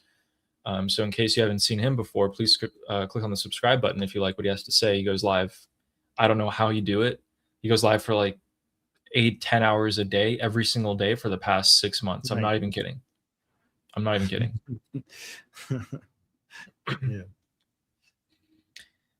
And I think you highlighted this one. Oh yeah, we already fixed it. Okay. Yeah. Gotcha. Yeah. And Fizz Indrasist says, "Thank you, Ali and Armin, for the best shows." Well, thank you for watching and being interested in this in Iran. Appreciate that. Thank you very much. And the Persian American is gifted 1 Liberty Politics memberships. Thank you, Noah. Thank you. As well as James Moore, thank you for the super chat, saying the most important information is the true information. Love your work, guys. Thank you, James. And that's why Armin corrects me and makes sure that I stay on 100% factual, confirmed information. Even if it's like 90% confirmed, let's wait until it's 100%. So yeah, thank you for watching, James. Appreciate that. Thank you. And Leo saying, Armin, congrats on reaching 93,000 subscribers. So proud. Oh, I didn't even know. Well, thank you. You did it. Appreciate that. We're 7K away from 100K, guys. Thank you for telling me that. Yeah, guys, if you're watching us on Liberty Politics YouTube channel, please subscribe. Let me see. Oh my God, look at this. 93. Yes, so 7K away from 100K. So if you're watching, guys, if you're watching us anywhere else, just come to Liberty Politics YouTube channel and hit subscribe. so that we could get to 100K. You'll get a plaque for that, right? At 100,000 subs. Sometimes no. If they think your channel is Oh. controversial, they might not. Yeah. I think you should get it. We also had a nice comment by Carrie saying, I know most don't care, but I appreciate the decrease in cussing in the show, Ali and Armin. Thank you. Ooh, okay. We actually had a talk about that last week. We're like, hey, Yeah, should we Ali made cuss me. less? Okay, Ali made me do it. But you know, with the monkey, when I have the show with the monkey, he keeps cussing, and I'm like, and then I'm not cussing, and I'm the atheist. He's the Christian, so I don't know. Wait. Fine starts saying I hate it. The reduction in cussing. You hate that? Wait, what? Oh yeah, Yes, Ali is. well, there's people who want more cussing. They're like, is it my fault? It is my fault. Ali told me to cuss less. So yeah. Yeah. So the Christian in our group is cussing more, and this atheist over here convinced me, the atheist, to cuss less, while the Christian in our group is cussing the most right now. Seriously. Yes, this is when he chimps out. Yeah. So you're gonna get to 100,000 soon, and then I'm at, what am I at? I'm at 2,200. Ooh, yes. Or 2,000. Wait, 2,300 now. Okay, cool. Yes.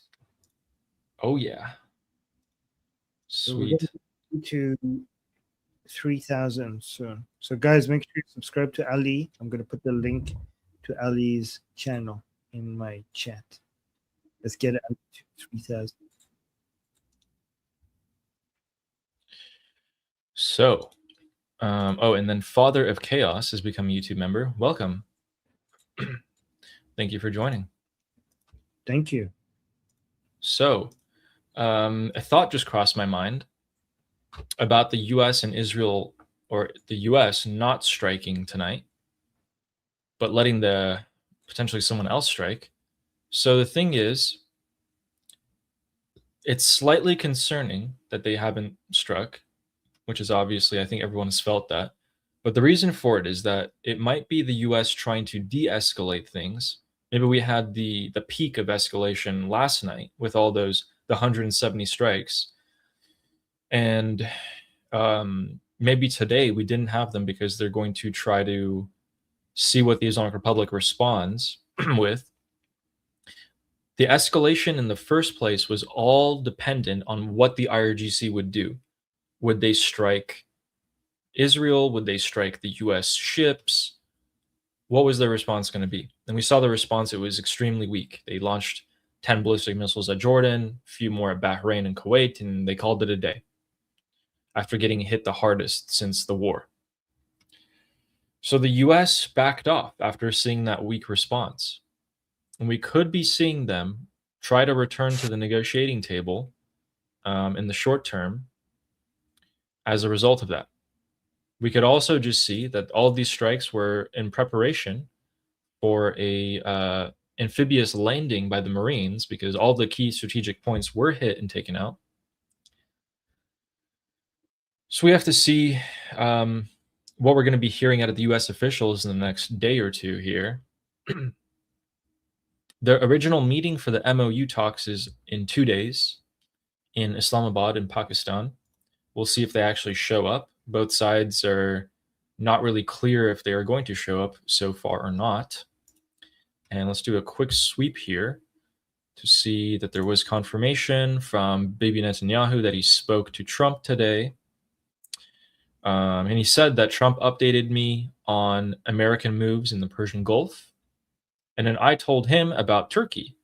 I was raising some security concerns about Turkey. Is there anything else here that we have? We have the confirmation that the Mashhad shooting took place. Yeah,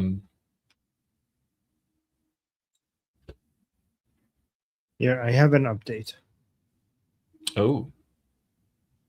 So A reporter asked President Trump how hitting the infrastructure is going to help at all. Yeah, let's see what President Trump responds.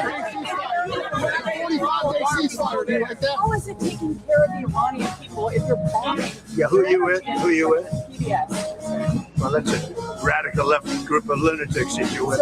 Let me just tell you, very fair question. The Iranian people, when they don't hear bombs go off, they're upset.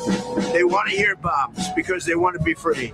And the only reason they're not out protesting, you know that, is because they were informed that if they protest, like the wrestler and his friends, if they protest, they will be shot immediately. And that's an edict, that's in writing. If they protest, if they go out in the streets, they will be immediately shot. They don't have guns. You know, we sent some guns, but the group that was supposed to give, which I said would happen to my people, I said it, I called it exactly. We sent guns, a lot of guns. They were supposed to go to the people so they could fight back against these thugs. You know what happened? The people that they sent them to kept them because they said, what a beautiful gun, I think I'll keep it. So I'm very upset with a certain group of people, and they're going to pay a big price for that. Yeah, I think that's actually from last month. I mean, that's what I thought, but then Sean Hannity just right now. Interesting. So it might be maybe a throwback, maybe. Yeah, throwback. This is a new one though. Newly released footage shows Iran's Chabahar maritime control tower severely damaged after U.S. strikes. The tower is critical to Iran's what is this? Ability. I think. Ability. Yeah, it's a misspell. To exert control over the Strait of Hormuz. So look at this. Yeah, so this is in Chabahar, guys. Why is there a song in the background? This is one of the more important ports in southern Iran, closer to Pakistan, and that tower is coordinating ships coming in and out of the harbor, and they got it. That thing don't work anymore. Oh my god. I have a new update. Oh.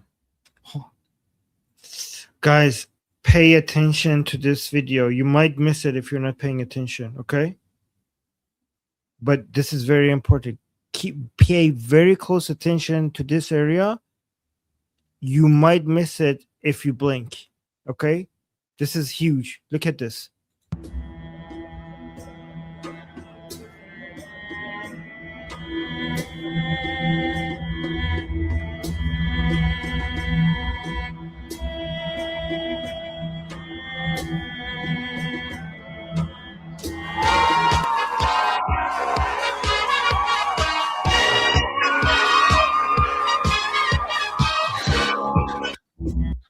I don't know if you guys did. You guys notice? Oh, you got me. You completely got me. Oh man. I was like, what's going on? Like, are they hitting the box? Like, what's going on? Is someone gonna take the turban from on top of the coffin? Are the people holding the cameras? Are they like secretly holding guns or something? And then Trump pops out of the coffin and I get rickrolled. Oh my god.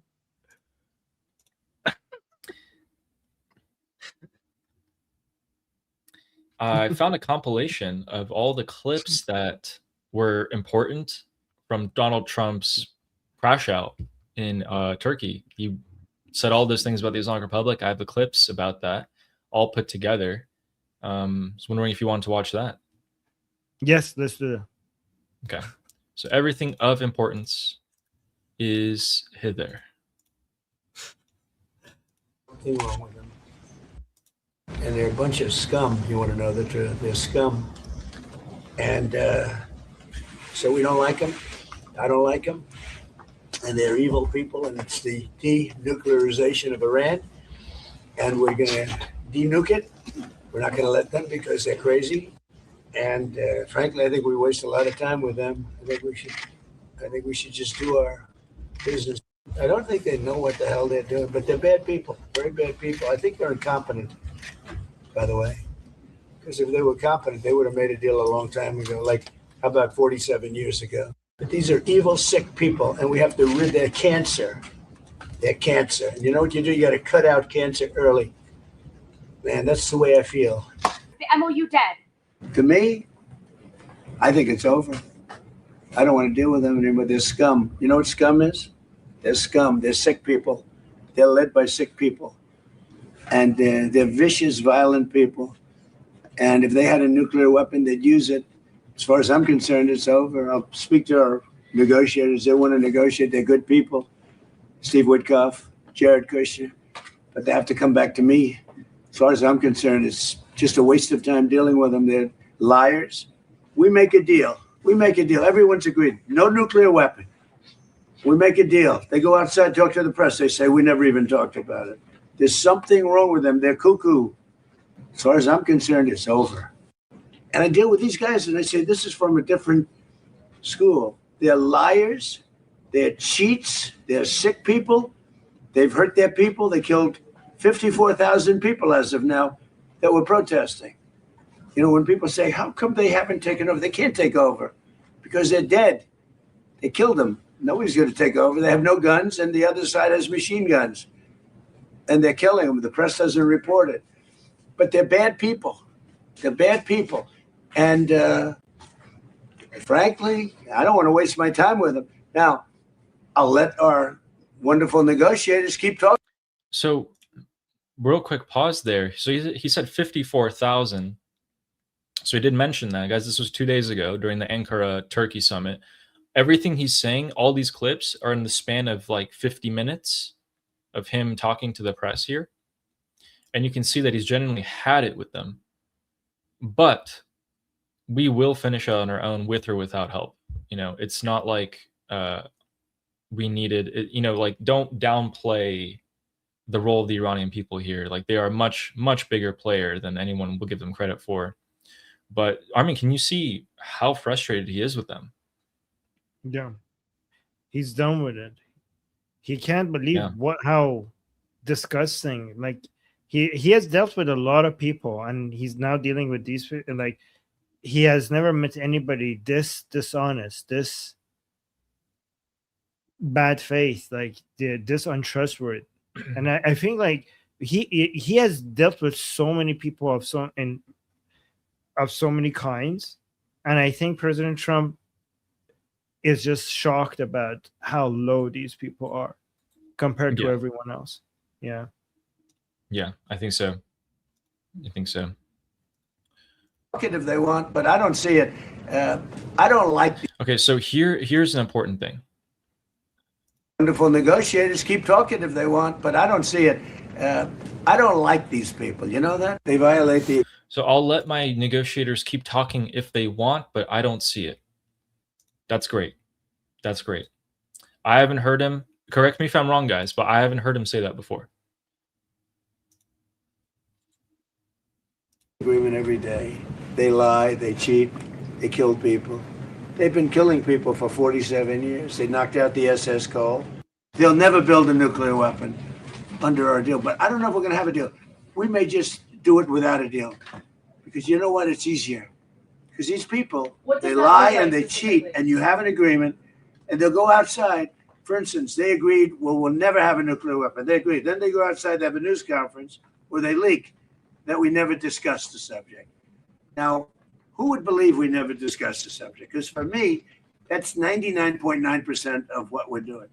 It's denuclearization of Iran. Iran, they've misbehaved for 47 years.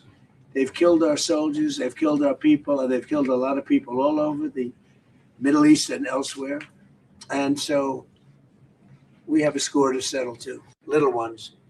That's all they have is little ones. Are you going to try to take out more tonight? Will we go tonight? You know, normally I wouldn't tell you. But you know what? There's not a thing they can do about it. So the answer is probably. They deserve it. Look, we're not attacking at the highest level. The highest level of the bridges, they're which we can knock down. I would say in one day we knock down every single bridge in Iran. There's not a thing they can do about it. Their electric manufacturing facilities, right? If we have to, we'll take them out. I don't want to do that, but if we have to, we'll take them out. They have desalinization plants. We'll take them out if we have to. I hate to do that. That's probably the one I would like not to do least. We attacked Karg Island last night. We knocked out a piece. I said, don't touch the oil, because maybe we'll take over Karg Island. We may take over Karg Island. There's not a thing they can do about it. But I said, don't hit the pipes, just hit everything else. And they hit it. They may hit it again tonight. So, as for your question, normally I'm not that way, but they really deserve it, because they're saying they want to make a deal, but they don't. They asked for a timeout. They wanted to go to the funeral of Khomeini. And I said, give it to them. And they start shooting missiles. Now, we did kill him. So I guess you have to look at it that way. But the funeral took place. And Amazing. A timeout. They wanted to go to the funeral of Khomeini. And I said, give it to them. And they start shooting missiles. Now, we did kill him. Oh, yeah. Amazing. We did kill him. So yeah, there's actually 5 more minutes of that. So you guys can see we only got through half of all the things that he said about the Islamic Republic, and we can see most of those things were about him being fed up with them. He said a couple of new things. I mean, he said Karg Island before, but hey, we'll let our negotiators talk, but as far as I'm concerned, it's over. Things like that. I haven't heard that before, so hopefully he backs those things up. This is the most aggressive he has ever been, for sure. Yeah. The most What's aggressive. This is child brainwashing by pro-regime people in Iran. You want to see? Yeah. Look at this. This is disgusting. That's Ali Khamenei's picture. This is their son and their daughter. Look at what they're making them do.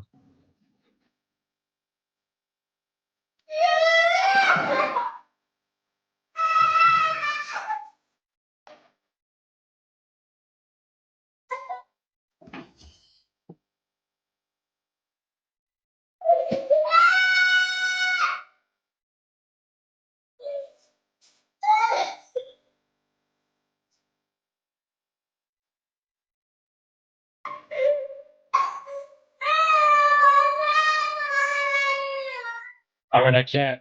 I can't. Oh,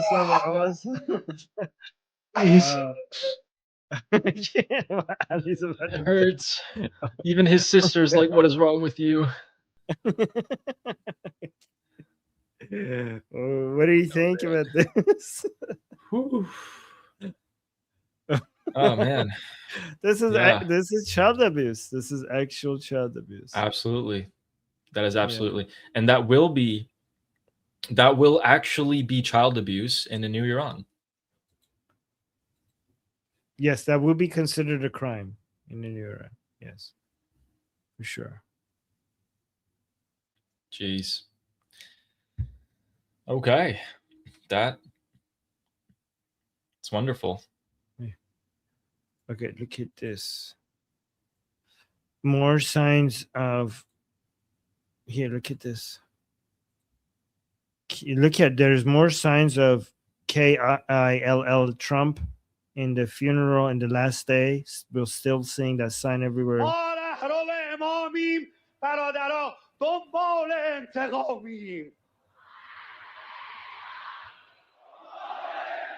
So basically chanting that we're looking for revenge to basically take out Trump.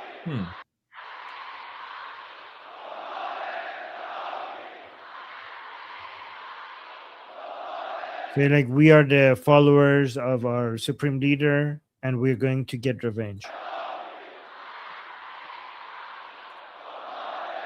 Ali Mir Bagheri came on TV, on state TV, trying to convince people to focus, that revenge will come later. trying to Oh. reduce the expectations again. Yeah, I'm not gonna play the video. But Wow. yeah, the head of the Paidari camp is So- just basically telling people to just be patient, like Hossein was patient. So here, let me actually show. I won't play the whole thing. Let me see if I have the video. Okay, so that makes sense. By the way, Gandalf and Rascal came and said that Rascal sent you something in Telegram, and they'd like you to look at it. But yeah, I will today. okay, it makes sense that the Paidari camp, guys, the Paidari camp are the ones who are like, why do we even have to call it the Islamic Republic? Why don't we just call it the Islamic? Well, they Iran? don't say that publicly. This is what they Yeah. secretly believe. Some of them. They're like, we're not Durka Oh. enough. Yeah. So yeah, that makes sense that they're saying that. You know, I feel like they would have said that regardless of Ghalibaf, but now that Ghalibaf's there, it makes sense for them to naturally shift towards him as well. Well, just this guy, just Amir. But so I'll put the video up once it downloads. Okay, there we go. Okay, so I'm not gonna play the whole thing because it's like 4 minutes long, and I want to bore you guys translating this. Let me just mute it. You guys see this guy? So this is Mir Bagheri. This is the most important spiritual leader within the Paidari camp. He was on state TV recently. He came out and said that to get revenge from Trump, we have to work on this for generations. So basically trying to say like it's not going to be soon. It's not going to be soon. And he also mentioned that when Hussein, the grandson of Muhammad, was killed in was going towards the army of Yazid, the leader of the army of jinns, right, came to Hussein and asked him if he wants help against the Yazid army, right? So basically, leader of the good demons. The leader of the good demons came to Prophet Muhammad's grandchild, Hussein, in Karbala, and asked him if he want help to win. And Hussein said, no, you guys don't get it. If I wanted to win against Yazid, I could have just easily, with magic, I could have done an abracadabra and completely won that battle. You don't understand. This is a longer term plan. Like, I'm supposed to die here, right? So Mir Bagheri is saying that just because Hussein had patience, there's a bigger plan here. There's like a multi-generation, multi-100-year plan here. And Hussein's revenge for Karbala is going to happen with the coming of Mahdi, something that is going to happen much, much longer. And even though the good jinns came out and offered help to Hussein, he rejected that, right? Which is kind of, I don't know, crazy Harry Potter, Game of Thrones, Islamic version of that happening over there. But then he was basically telling what he was basically trying to say on state TV is that our revenge is we have to do this based on theological long-term plan. This is about Islam. This is not about your personal desires, right? So he was suggesting that the people who want revenge, he didn't say it directly, but if you listen to what he's saying some people they want revenge for personal desires, not for Islamic reasons. So he's basically suggesting that all of these people out there asking for revenge, all of these people here, they're just are angry with Trump, and they want to, take out Trump now, not because of Islamic duty, but because of their own personal desires, because of the anger that they're experiencing. And that is selfish. I just think this is so to make it easy for people who are not understanding what I'm saying, he's just coming up with a complicated Islamic way to get these people to just tone it down with this revenge talk. We're not going to have any revenge anytime soon. So shut the F up. But instead of saying that, he's just calling them non-Islamic. And this is not in accordance to what Islamically is required, which is interesting because this is the guy, that mullah was the guy that came out that used to say that we will kill half of the world if we have to for reaching our Islamic goals. And the fact that he's now trying to use a sneaky way to basically get people to back off with the demand on revenge on Trump is, to me, the best explanation is that he's been bought. This mullah over here, he's been bought by Ghalibaf. Ghalibaf is basically paying him. And he's just coming up with an Islamic justification for why your revenge is like multiple generation down the line. You're not going to get any revenge anytime soon for Khamenei. So he's just embarrassed all those people on TV right now by saying that they're selfish and just giving into their emotions and stupid for not seeing the long-term plan. Yes, but he didn't say it directly. He said so. He didn't. Okay. So here's an interesting thing. Okay, Ali, the way he talks is a way that these people would not understand. Okay, these people would not understand what he's saying. The people who would understand what he's saying are these people. Okay, these people. This guy over here, this guy over here, this guy over here, right? And tell people who that represents. The Paidari mindset, right? And why are the Paidari like influential? Like, who listens to them? So, okay, that's a good question. That's a good point, right? So these three people are very influential people. They listen to him, the mullah over here, okay? And these people over here, they don't listen to the mullah because they don't understand what he's saying, but they listen to people like these three people, right? Beautiful. So he is not directly talking to these people here. He is telling these people to tone it down on the revenge stuff when it comes to talking to these people. Yeah. He also mentioned in this interview over here, he also mentioned that you need to give people hope, right? You need to talk about these things in a way that makes us look victorious. So he says you can criticize, but only in a way that doesn't take hope away, right? So when he says you may need to make this look victorious, he's talking about what Ghalibaf and the negotiating team is doing right now. You need to make that look good. That makes sense. Well, he didn't say this directly, but I think he didn't say it as directly as I'm saying it, but they understood it. In fact, they tried to challenge him on it. They tried to challenge him. At one point during the interview, one of these people said that we were told that Israel and United States wouldn't be able to do SHIT, like they wouldn't be able to do anything. Okay. And then they said, this guy specifically, this is on the Islamic Republic State TV. This guy specifically said the very person who said that was killed by them. You know who he talking about? Well, I mean, that was the majority of the IRGC commanders and advisors. No, he said Amrika و اسرائیل هیچ غلطی نمیتونن بکنن. Ali Khamenei said that, right? Oh. So he didn't mention Ali Khamenei, but he said the very same person who said that Israel and America can't do SHIT was killed by them. So he was talking about Ali Khamenei, right? And then the mullah said, yes, but that has no effect. He says what he means, he tried to justify it by saying when Ali Khamenei said that they can't do anything is because Ali Khamenei being killed is all part of like the plan, the longer term plan, right? So this will have no impact on our path towards that plan. So what this means, by the way, can you go back to that guy, the one who was challenging him real quick? Kind of want to scope him out.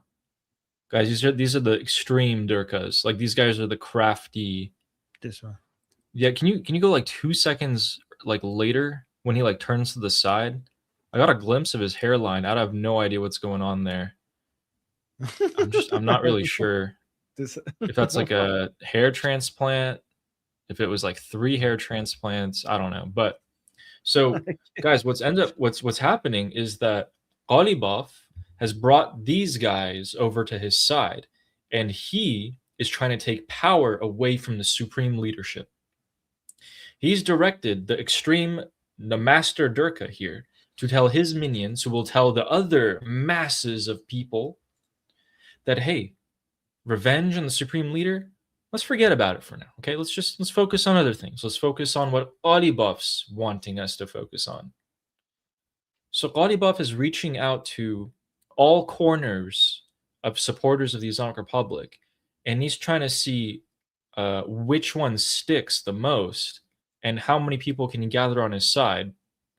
And we can see that with this happening right here. He's trying to take away from Mujtaba. He's trying to take power away from Mujtaba, which, I mean, he already controls Mujtaba anyway. But this is basically turning into Ghalibaf's absolute, this is looking really good for Ghalibaf so far. Yeah. Yeah. And then here, so let me actually show you. Did I show you this one? This is a new video. I know I showed you another video from Jalili. Yeah. Demonstrating that in the streets, he has a lot of popularity. Jalili is the most important person within the Paidari camp, the most important politician, right? Real quick, before you show this, so how many people, or what percentage of the regime do you think listens to the Paidaris?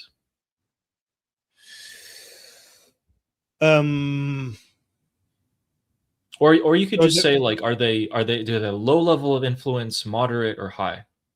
So people get a feel. They only have soft power. They have no military power. They have no financial power, right? They represent the view of the last remaining pro-regime people. So the pro-regime people, that small percentage of Iranians who are pro-regime, their views are closest to the Paidari camp. So you're saying that video that you showed us of that crowd, those massive Durka people, those are the people who listen to the Paidaris? The loyal, diehard regime supporters. Okay. So Ghalibaf is getting the diehard, most loyal people in the Islamic Republic. He's trying to appeal to them. Slowly, he's beginning to do it. He's buying people, influential people out to not to get their support, but to just get them toned down on the revenge talk. Yeah. So when I used to work corporate for one of the biggest companies in the world in the medtech space, they're pretty much our only single strategy that was effective was that we would have these key people, these key physicians, these key doctors, key influential people around the world. We'd how do I say this? We would encourage them to adopt our talking points in our products and etc. And then other doctors would look at these really famous established doctors and start changing what they would use and what they would think. So they're doing the same thing here, where they just grab the most influential key people, change their mind, however, whatever it takes. And then boom, you've got hundreds of thousands of people all of a sudden, indirectly, who are going to subtly change their minds and be supportive of you as well. That's what's happening. Right. So let me show you. Hold on. So Jalili is this guy here. He's the most important politician within the Paidari camp. Okay. So Ali showed you when Pezeshkian comes into the streets, they attack him. When Arakshi comes into the streets, they attack him. Okay. But when he comes into the streets, we showed you one video yesterday how much they celebrate Jalili, which shows that the pro-regime people love these people, okay? And Jalili is going to be hard to buy out from Ghalibaf. Like, this guy is a true believer. Watch this. So you can see, okay. This guy with the white hair, that's Jalili.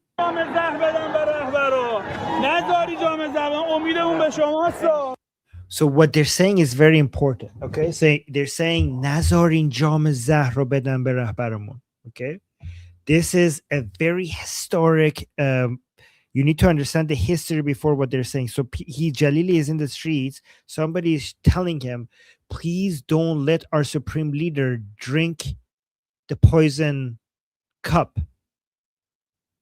Okay, what is that thing that Socrates drank when they executed him? Like, was it a cup? Was it a poison? What is it called? Socrates, because this is a reference to Socrates and Khomeini. Poison cup. Yeah, it's a poison cup. So Socrates. Hemlock. Is that what it's called? Hemlock. Oh yeah, yeah, hemlock. Yeah, it's poison. Okay. Okay. Yeah. No. The thing that is holding it, I think, jam is there. So the poison cup that Socrates drank. This is an important thing in the Islamic Republic. Chalice. That's what the word I was looking for. A chalice. Okay. The poison chalice. Right. So you guys know Socrates drank a poison chalice and that killed him. Right. So what does this got to do with the Islamic Republic? During the Iran-Iraq War, the Khomeini, the first supreme leader of the Islamic Republic, wanted to continue the war with Saddam until they get all of Iraq, and then they go all the way to Jerusalem and they capture Israel. Right? That's what Khomeini wanted to do. And then, but the war kept on going and going for 8 years, and eventually the people around Khomeini convinced him to just stop. This is not going to go anywhere, right? And Khomeini didn't want to stop, but eventually he gave in to the people around him. And then Khomeini described that as, I decided to drink the poison chalice. Is that how you say it? That's what Khomeini's line is, right? So ever since Khomeini has said that, the pro-regime, anti-negotiation, not enforcing hijab, not executing the anti-regime Iranian people, all the people who are pro-regime, but they are against the politicians of the Islamic Republic holding the supreme leader back, they always have this phrase that the people, like our supreme leader wants to do certain things, but the people around him keep forcing him to drink the poison cup, right? So ever since Khomeini said that, now the pro-regime, pro-supreme leader, anti-Islamic Republic politicians always think that the supreme leader has his goals properly set, but the politicians around him keep holding him back, the same way that all the 12 imams, all the 11 imams of Shia Islam were betrayed, especially Ali, the first imam of Shia Muslims, were betrayed by the people around him. So Ali, for example, wanted to do certain things, but the people around him kept on convincing him to hold back, to appease, do a strategy of appeasement with the enemy, right? So this is why the pro-regime, pro-supreme leader Iranians always say, Ma ahl Kufa nistim, Ali tanha bemanet, which means we are not like the people of Kufa to leave Ali alone. And they always cry about our supreme leader is alone. Our supreme leader is alone because all the people around him have abandoned him, right? So now, with all of that in mind, now this will make sense to you. So now, as Jalili is going around, they're asking him to protect the supreme leader because they think the supreme leader is being betrayed by the politicians, by Ghalibaf, by Pezeshkian, by ARGC. And he says, Mr. Jalili, don't let them give the poison cup to our supreme leader. Stop them. Stop the politicians. Save our supreme leader.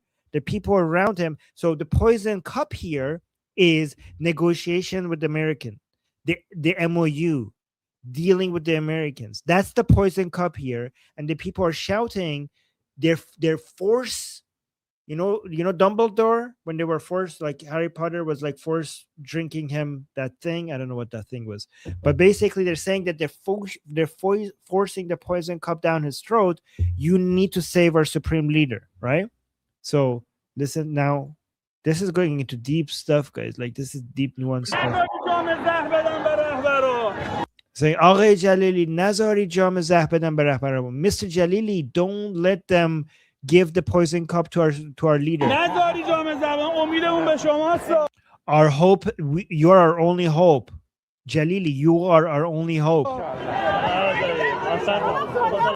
Like تو رو خدا, the woman is saying تو رو خدا هوای رهبرمون رو داشته باشی. Like please, for the sake of God, protect our save our supreme leader from like people like basically from people like Ghalibaf, Arakchian position. Our hope is in you. Our hope is in you, Jalili. Our hope is in you. Guys, remember months ago I told you pay attention to this Jalili guy, right? I told you this Jalili guy is going to come up at some point and he's going to be very important. This is why. هوای رهبر داشته باشی. Please protect our supreme leader. Get revenge for the blood of our supreme leader. See, more people are saying protect our supreme leader. Protect our supreme leader. Mr. Jalili, revenge, only revenge. Mr. Jalili, revenge. Like we want revenge for killing. Integam means revenge. So people are chanting revenge.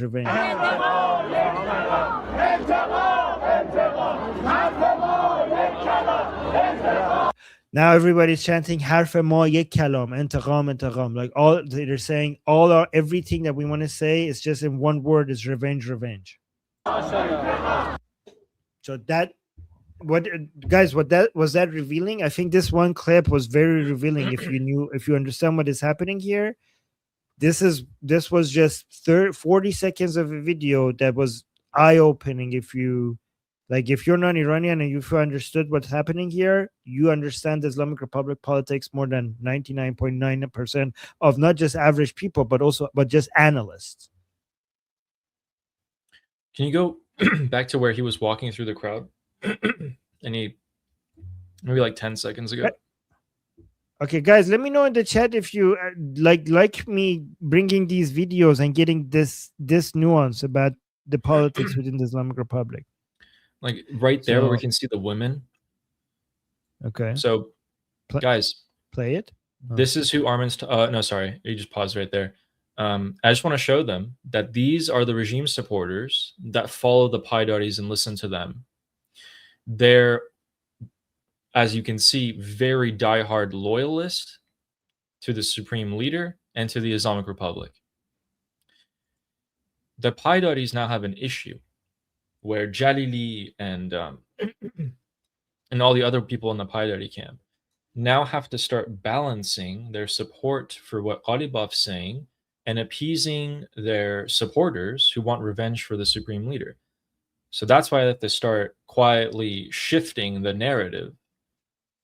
How successful do you think that's going to be?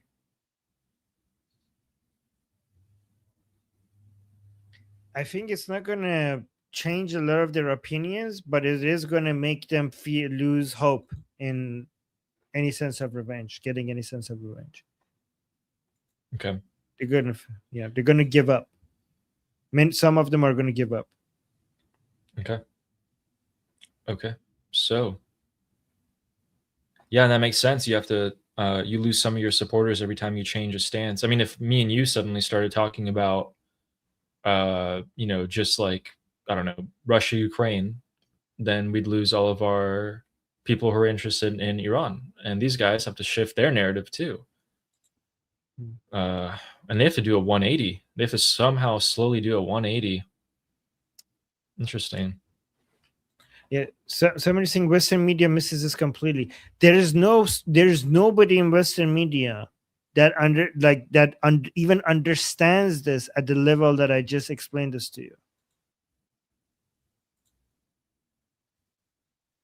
By the way, Ali, this is even more nuanced, but I think you should know this, right? So you already know Tasneem and Fars that are IRGC affiliated, right? Yeah. This one over here, remember this logo. This is Raja News. This is a Supreme Leader. This is a Paidari affiliated media outlet. So Gotcha. Raja, remember Raja, okay?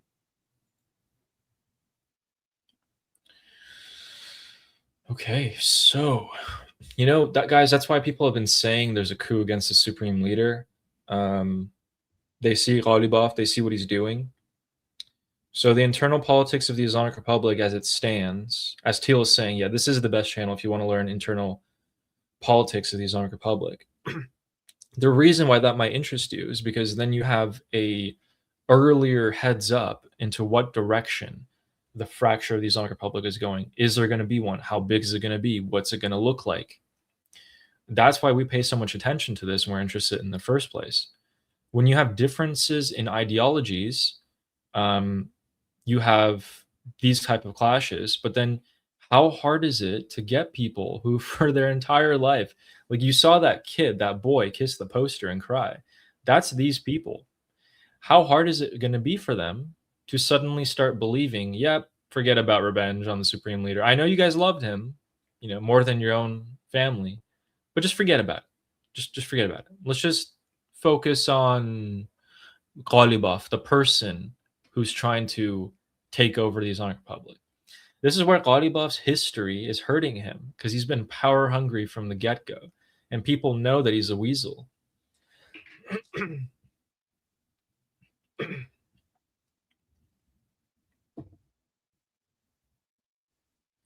You know what I'm not really optimistic about is the IRGC here.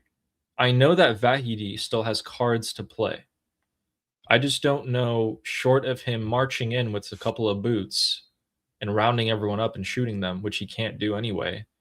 I'm wondering what else his cards are here, because the US is still there at their doorstep, ready to assassinate anyone. Or Israel. More Israel, actually.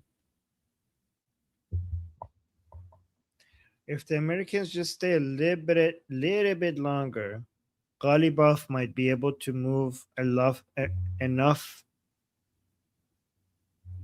pieces on the board against Vahidi to basically get more control over the IRGC. Honestly, if we have another round of assassinations and they don't take out Ghalibaf and they take out Vahidi, Ghalibaf will basically fully take over. Yeah. This is why I think the Israelis should be very motivated in killing Ghalibaf, and the Americans should be motivated to kill Vahidi, but not Ghalibaf. I think that target number one for the Americans are Vahidi. Target number one for the Israelis is Ghalibaf. But then we have to see if Americans will be able to have enough leverage over Israel to stop them from killing Ghalibaf. The problem is that all of this anti-Israeli talk by people like Vance might make the Israelis motivated to just not pay attention to America's no-kill list.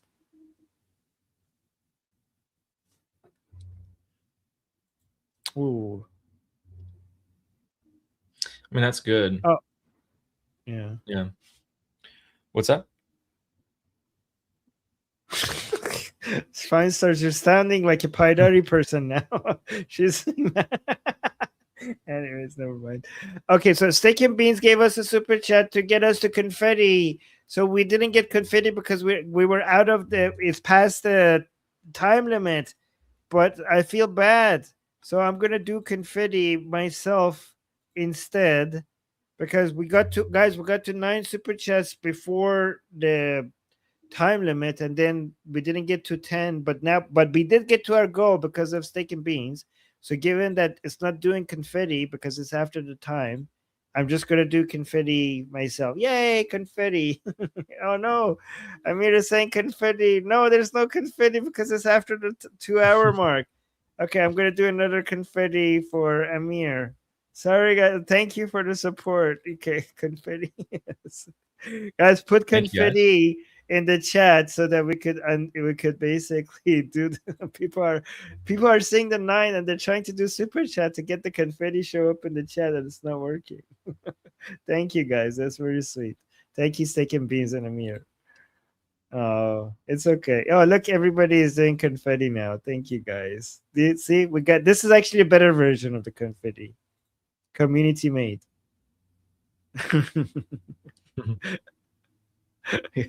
Oh, Gandalf is saying, our overlords in YouTube, please let us have confetti. There we go. See, we have confetti. There we go. We do. Oh, there you go. There we go. You guys are awesome. I love you guys. Thank you, guys. Okay, we should do the super chat. So we have the Persian American saying, to be fair, the word ass is in the Bible. Okay, very fair. If I believed in the Bible, that would be very fair. Thank you. That's a good point. I didn't know that. I mean, ass as in a donkey, not as in a butt. Okay, I believe it now. All right, there we go. And Right. thank you, Noah. And the Fleshy Interloper saying Islamic box worshippers. Yeah, they do. Mujtaba didn't show up, by the way. So they do seem to be worshipping boxes, coffins, really. I mean, yeah. Yeah, Ali Khamenei's box is not as interesting as the Schrodinger's box that Mujtaba is in. The superposition, the superposition True. of Mujtaba Khamenei. True. People are coming out with all sorts of conspiracies, being like, "Oh my God, was this person standing behind the sons of Khamenei Mujtaba? Was he wearing a black baseball cap? Like, was that him? Maybe he's lost some weight." Coping. You guys tell us we're coping. They're coping. They're coping way harder. Thank you, Fleshy. Wait, hold on. Worshipping. So, hold on. The turban. Let me actually show you this. Yeah, the Shias are actually, they do worship items. Like boxes. It's shirk. It's like idolatry. Sunnis hate that. Sunnis hate that Shias are obsessed with. Like they kiss the shrines, the boxes, the cloth, the items. Like it's very Catholic of Shias, by the way. This is the exact same thing. Some Protestants don't like that the Catholics, have these items that they consider holy. This is the exact problem that Sunnis have with Shias. But now that we're highlighting that, let me bring this up. Look at this. This guy is making money by making replicas of Ali Khamenei's ring. انگشتر آقای شهید رهبر انقلاب با ذکر انمعی ربی خداوند با ماست به درخواست مکرر شما براتون تهیه کردیم. So I don't know. He's saying this is the actual ring. The way he's talking about it, it makes it seem as if this is the actual ring, but it's a replica and he's selling it. مکرر شما براتون تهیه کردیم. انمعی ربی خدا با منه. سیهدین او هدایت میکنه میگه چه کار کنیم کجا بریم. من به شما عرض میکنم انمعی ربی. See, this is a good money making scheme, right? You could buy this online probably. Oh man, that's like it's like buying a swastika nowadays. But thank you. Saying, I want this. Oh man, soapbox. Okay. Yeah. Someone said $5 on eBay. Oh. Money glitch. And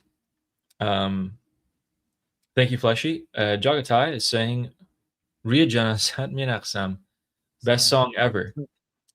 Saying like I'll dance on your corpse. Best song ever. Yes. It's a Persian song about Ali Khamenei. Finally. And all the Persian people, yes. Yeah. It's a good song. Thank you, Jagatai. And Fleshy Interloper, who said for Trump in a box. Wait, what? The confetti one? The confetti one? The Trump came out of the box, yes. It's like Trump in a box. Oh. Yes. For a second, I was like, You know? Okay. Yes. Yeah, you got me No, really good with that one. I was like leaning in Yeah. and everything. You're like, look like- carefully. I was like, okay, I trust Armin. Yeah. Thank you, Flashy. And James Moore saying, not the biggest fan of Trump, but he was very clear here, referring back to when we were playing the clips of him. So where did he say the Islamic Republic of Japan? I mean, Yeah, he did say another clip, but here's an interesting thing. Do you want me to show it? Yeah, I find it. Okay. So in Iran, Trump fans have a theory about why he said that. Do you guys want to know? No. So, okay, here. So here Trump said this. Let me play this for you guys. Islamic Republic of Japan. So most people's understanding here is that Trump misspoke, right? Let me play this. 100. I told this story yesterday. We had 111 missiles shot by the Islamic Republic of Japan. They were shot at the aircraft carrier. 100. I told this story yesterday. So many people think that, okay, so he meant the Islamic Republic of Iran. He misspoke. Some people are saying like some people are making fun of him. Some people are saying like, come on, everybody mistake. We all make a mistake sometimes. Okay, but hey, there are on Iranian social media, the pro-Trump Iranians were saying like, no. By the way, guys, we have Iranians who think that Israel gets us, but Trump doesn't. But we also have like Iranians who really love Trump and say like, no, you guys don't get it. Trump knows exactly what he's doing. So we have both types in Iran, right? But some, not all, some pro-Trump Iranians were saying like, no, you guys don't get it. Trump said this on purpose. Why do you think? What's their theory? Probably Pearl Harbor, the bombing of the American carriers and ships. Maybe the Islamic Republic's trying to do that. They're imperialistic. They have proxies. No, he's saying he's gonna like destroy them, like like nuking Japan. I see. Like he's like United States nuked Japan. So he's basically, they said that he's hinting at going on full devastation against the Islamic Republic. He like the Islamic, like what we did to Japan is hint regarding what we're gonna do next. So some pro-Trump Iranians are like excited, like, oh, this is actually a hint about what he's thinking. Again, I'm not saying that. I'm not saying. Yeah. Look at, but by the way, BT, but... yeah, I'm not saying that, but like BT was no, like, you're not saying that. And then BT got, as soon as I said this, BT got it in the chat, and she's like, I'm always right. Yes, you were, BT. I saw that you got that. Guys, I'm not saying that. I'm not saying that this is 5D chess move. I'm just saying that what I saw on some pro-Trump Iranians saying that. Okay, just reporting to you the news. Yeah, I mean, then they also must have said when he was like, "There's going to be one large, big glow coming out of Iran." I'm talking about that too. Interesting. But yeah, apparently, James, that's where he said it. But we have the other 5 minutes of the clips. We can watch that tomorrow as well. But thank you for that. Thank you. And then Arzu saying, thank you both. Just wanted to say hi. Hello. Hi, Arzu. Thanks for showing up. We missed you. Yeah, Arzu. Thanks for coming back. Yes, thank you very much. And Steak and Beans, who said confetti. Yes, Steak and Beans is to you what Fleshy Interloper is to me. Yes. Thank you, Steak and Beans. You're always having our back. Yes. Also, Amir as well. Amir also tried. And speaking of Amir, Amir also said confetti. And Amir looks out. Amir's a very kind soul. Thank you, Amir. Thank you, Amir. Thank you. Appreciate you. And we have Cleary saying, if Trump killed all the leaders of Iran, who is he negotiating with now? He's negotiating with Alibov. And he didn't kill them all. Yes. He's negotiating mostly with Ghalibaf. That's why I think that he's number one on the Israeli kill list, because they're interested in ending the negotiations. Ali, if Ghalibaf dies, who would the American negotiate? Who would the Americans I asked negotiate myself that. with? I don't know. Oh my God. Arokhshi, maybe? I don't know. I don't think He's so. not I even- think since I couldn't find an answer for who they would talk to next, my answer was that they won't. They won't talk to anyone next. If they decide to kill will be Ghalibaf, over? that's it. Yeah, they're going for the full. No, but what if the Americans don't decide to kill Ghalibaf, but the Israelis do it anyways? Then what are they going to do? Then I think they're forced to still finish the job. I don't think there is anyone else like as capable like Ghalibaf is. Yeah, because Arakshi doesn't have the influence. Just because he negotiates, well, he doesn't have the influence. He doesn't have the connection. He doesn't have the leverage. Yeah, he's not a. Don't know what he's not a key player. Yeah. Let me see. Who do we have? Who do I would we put have? another like 15 people above Arakshi before I pick him. So none of the IRGC people know even how to negotiate. So yeah, they're out. But who even has the pull? I mean, the closest person that even has pull would be oh man. Is it? God, there's nobody. I want to say Jalili, but why am I also thinking Pezeshkian? Well, Jalili wouldn't be interested in negotiations. Yeah. But Pezeshkian would. Pezeshkian doesn't have the power to make anybody do anything, though. He doesn't. So he doesn't have the power. Why talk to somebody who can't do anything for you? Like he could, he will talk to you for sure, but then he can't do anything. Like you ask him to do this, what is he gonna do? So who do we have? We have nobody. No one. We got nobody. Guys, this is why the only thing keeping the Islamic Republic alive right now seems to be Ghalibaf. Who do we have? Anybody? You hear that? Maybe Larijani's brother. Oh, this guy, Muhammad Larijani, maybe. Well,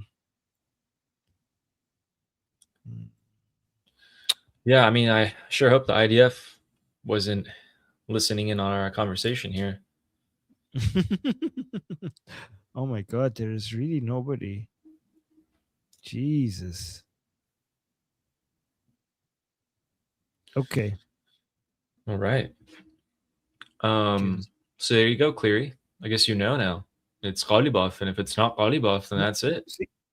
Okay, Ali from Iran is saying Hassan Rouhani and Ahmadinejad. So Ahmadinejad, maybe you're right. Because Rouhani and Javad power too. Yeah, Rouhani and Zarif have it's not enough for them to be willing to talk to you. They also have to actually be able to do something. And Javad Zarif and Hossein Rouhani, what are they going to do? If Americans are like, get those people to do that, like, how are they going to do that? So the willingness of talking is not good enough. And Ahmadinejad is always going to be known as the person who went against Ali Khamenei. So I don't know if he could do anything. Yeah. So thank you, Cleary. And the next super chat is by Amy with the confetti. Yay! And confetti. Several rounds of confetti. Thank you. Amy. Oh my God, more confetti. Thank you. You guys are awesome. And James, who's saying, if there is no one else, they will have to dig up Mojtaba. Yeah. If they're digging people there really up, is no one else. They'll dig up Ali Khamenei. I mean, there's nothing left of this body. Huh. Yeah, so if you see Ghalibaf assassinated, it means two things. It means, actually, no, three. So one, internally, they took him out, and he is scared of that. He's actually really scared of that. Or the Israelis took him out, and that means that they either got the green light from the U.S. to do it, or they went ahead on their own, which would have probably consequences for Israel in terms of the U.S. not defending them back. And then, yeah, the U.S. just got tired. The U.S. just got tired, and They're like, let's finish the job. This is why the Islamic Republic can't turn against Ghalibaf, because they don't know what to do without him. That's why If Vahidi he can't kill everything. dies, it might be like over so much faster. Like the whole thing might fall apart. Might. You're right. Yeah, and Cleary is saying that Iran needs a new leader elected by the people. That's what we're saying. That's what Prince. So the only here's the thing, Cleary. The only way that happens is by the fall of the Islamic Republic and the return of Prince Reza Pahlavi to Iran to create a transitional government for it to prepare a referendum and then the elections of our next leaders. Yeah. Prince Reza Pahlavi comes back, stabilizes everything. The people vote for who they actually want, and now we have a democracy. Yeah. Thank you, Cleary. And then Justin is saying, we know Vahidi is still in the game now.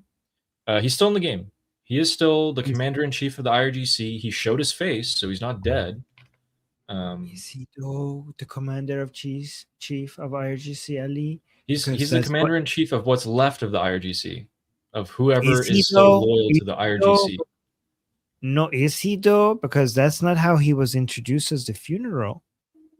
Okay. Oh, what do you mean? So at the funeral, no. Okay. At the funeral, instead of introducing Vahidi as Farmande Sepah, they introduced him as Janishin Farmande Sepah. So they made it clear that he's not officially the head of IRGC yet. They told him to wait. So that means that Mujtaba hasn't actually, or whoever is speaking of as Mujtaba, hasn't officially declared Vahidi as the head of IRGC. That because they guys, Vahidi at the funeral was introduced as the in place, like succession, the person in place of the head of IRGC, not the official head of IRGC. So Ghalibaf. This is an important nuance that nobody's telling you on Western social media or anywhere else, on Western media, alternative media, mainstream media. Did you guys know this? Did you guys know that Vahidi at the funeral was not introduced? Yes, interim IRGC leader. Exactly. That's the best term for it. Did you guys know this? You didn't know that? Nobody told you this? No, no one. I didn't hear that. Well, thank you, Steve. I need some experts to help me determine if this is AI or not.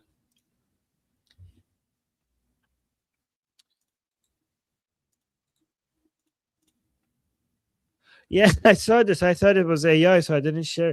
Where's the account? That's AI, isn't it? Please tell me that's AI. That looks AI. Which account is posting this? That must be AI. That's multiple accounts have posted it, but like, come on. Okay, is there anything here that tells us it's not? You want this to be real so bad. I want this to be real so bad. It looks real. The fire looks real. Yeah, I can't listen to that. Let me see. Come on, that must be fake. Why does it look so real though? I mean, that's shh. Okay. Wait a minute. Is this real?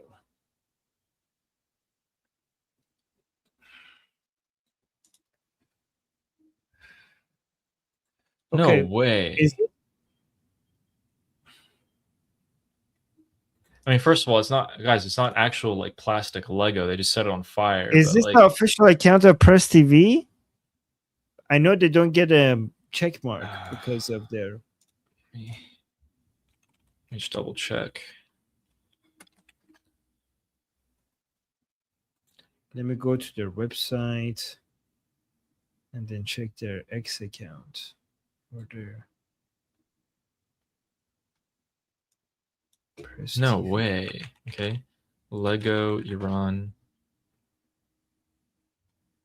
But yeah, anyway, side note, the Iraqi arrests are still ongoing every single night. And tonight, they've deployed a ton of forces to try and get someone really important, apparently. So we'll see who that is. They just arrested the head of the oil of Iraq 2 nights ago. Let's see who they get this time. Okay, so I can't actually get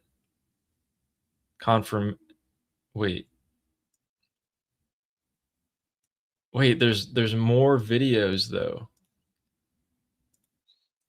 Okay, it might be real because this is an actual Press TV account. It seems like it. So, okay, if this is real, I don't know what to say anymore. That's crazy. Guys, can somebody Yeah. help us out? Is this an actual Lego Trump?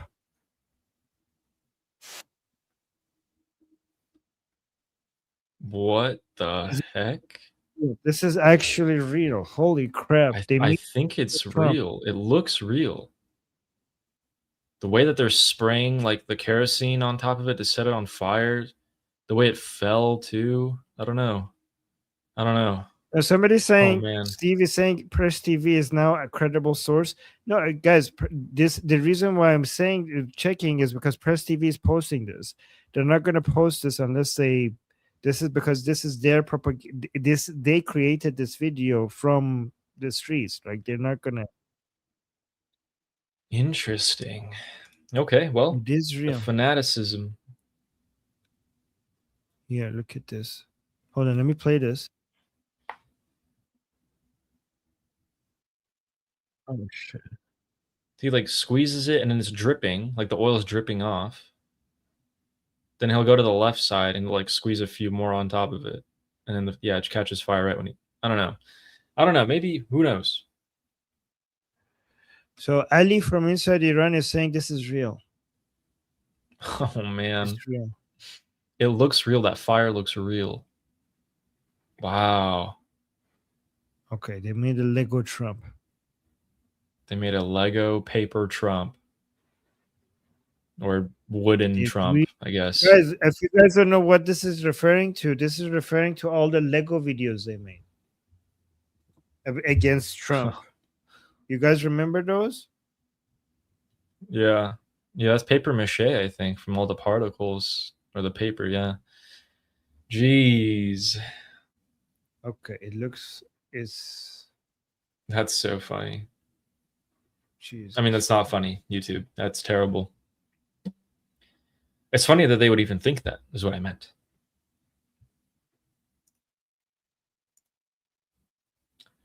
Okay, yep. Apparently it's real. Jesus Christ. These people have lost their mind.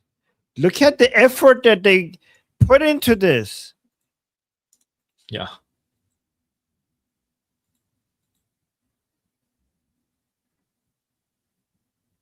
This is actually like this actually looks like real Lego. Like what? Oh my god!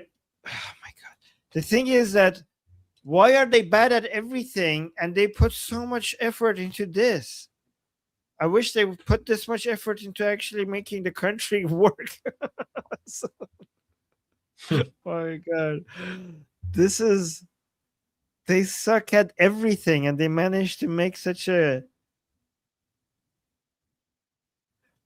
I wonder what Lego thinks about this, like the company. Oh, yeah.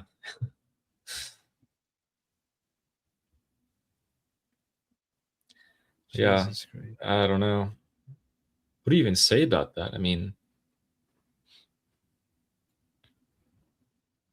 so at this here's point, the thing. Look at the ground, everything. Okay, so this is why I think might not be AI. Unless AI has managed to keep things consistent, because you can see the background, right? The background is the pictures of the, Haji Zadeh, Qasem Soleimani, and it remains consistent throughout the video. So if this is AI, then AI has advanced to beyond levels that I knew. If this is AI. You see that? Like AI, you're telling me AI managed to put Hajizadeh and Qasim Soleimani in the background on the billboard there, and also managed to keep it the same throughout the video. If that's AI, like holy shit, man, AI has advanced a lot. Interesting. Yeah. Well, guys, we have another super chat here from James Moore saying they can afford to burn effigies, but no money in the bank for citizens.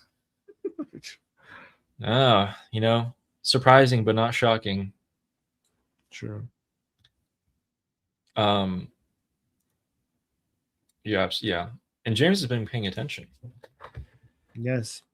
So, someone said Grok analyzed it and says it was real. Okay.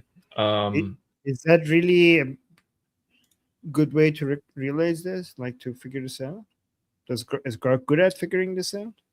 I'm not sure. I actually never really used X before I started doing YouTube here. But a couple of months ago, I gave my picture to like a video that I took myself and give it to AI, asked it if it was real or AI, and it said it's AI. And then I was like, but I recorded this. So maybe, maybe since a few months ago, maybe it's better now. Yeah. Yeah. Okay, so recap real quick, just like a 60-second recap. So there was a attack on Khamenei's funeral, which is today was the last day they were burying him. Attack, multiple armed individuals, resulted in elimination of multiple IRGC officers. We don't know who it is. It could be either the MEK, the Mujahideen, or the Iranian opposition, the Immortal Guard. So we'll see who claims responsibility for that and provides proof. The United States and Israel both said that they did not bomb Iran today. They said we didn't do it, but someone did because there was explosions in jets. Was it the Arab countries, or is there a new player? And then what's the other thing? So we saw more of the way that the Islamic Republic is trying to collect themselves with what Qaribaf is doing. He's trying to pass down orders to key people and get the supporters on the ground to push his or be on board with his narrative. So he really is trying to do a zero-sum game and take everything. Trump has come out and said 10 minutes worth of really harsh words against the Islamic Republic, that he's done negotiating with them. At the same time, we still hear that there's possible negotiations. So that's also something we have to see. That's where we're at right now. And the strikes in the past couple of days have been the heaviest since the 40-day war. I miss anything there? Let's see. The price. Oh, the oil. The United States oil reserves are at 250 million barrels. If you drop below 200 million, you're kind of screwed. It's going to start hurting you, doing some permanent damage there. We're only 50 million barrels away from that, which is it's a small buffer, but it's not a huge buffer. And the ships today there's only been a few that's come out of the Strait of Hormuz. Yeah.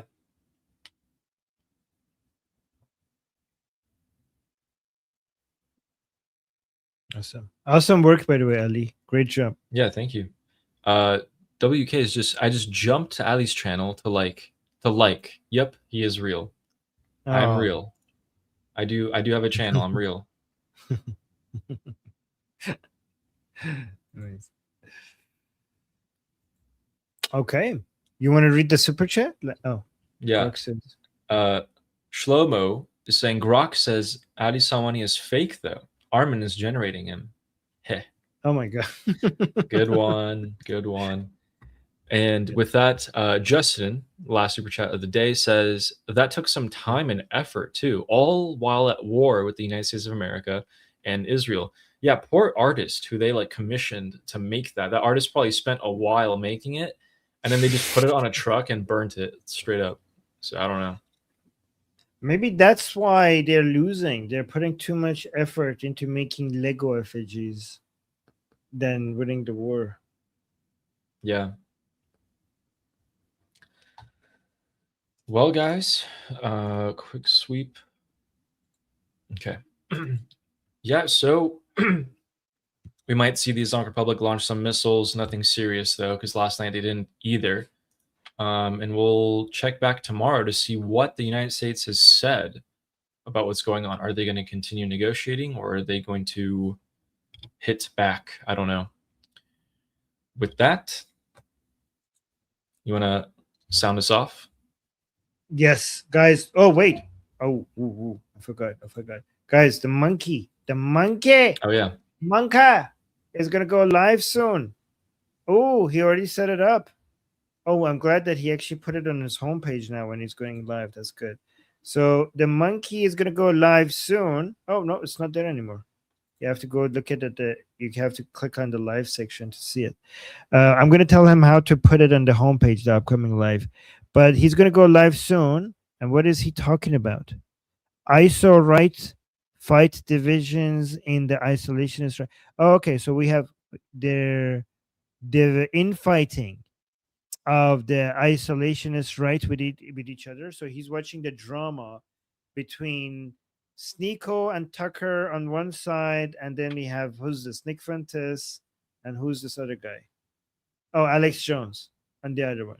So there's there's infighting in U.S. politics on the ISO right, the isolationist, the woke right, and he's going to cover that for you guys. Let me put the link to that live stream coming up. He's going to go live as soon as Ali and I finish your stream. So just go there. Anybody who's interested in American politics and the drama between the different sections of U.S. politics, go watch that and support this show. Yep. And don't forget to subscribe to us too, so to Liberty Politics and to Ali Samani, both of our channels. And thank you guys for showing up. Yep, there I am. Ali's channel. I'm going to post a link to Ali's channel in the chat as well. Go subscribe. Yes. Thank you very much. And we have Sarah with another super chat, very kind one, saying, "We love you guys. Thank you so much, Javid Shah." Thank you. Javid Shah. Really, thank you. Javid Shah. Speaking of Javid Shah, guys, we're about to go. So we'll see you guys same time tomorrow. And until then, I'm Israel Chai. Slava Ukraine. Cuba Libre. Long live America. Javid Shah. Payende Iran. See you guys tomorrow.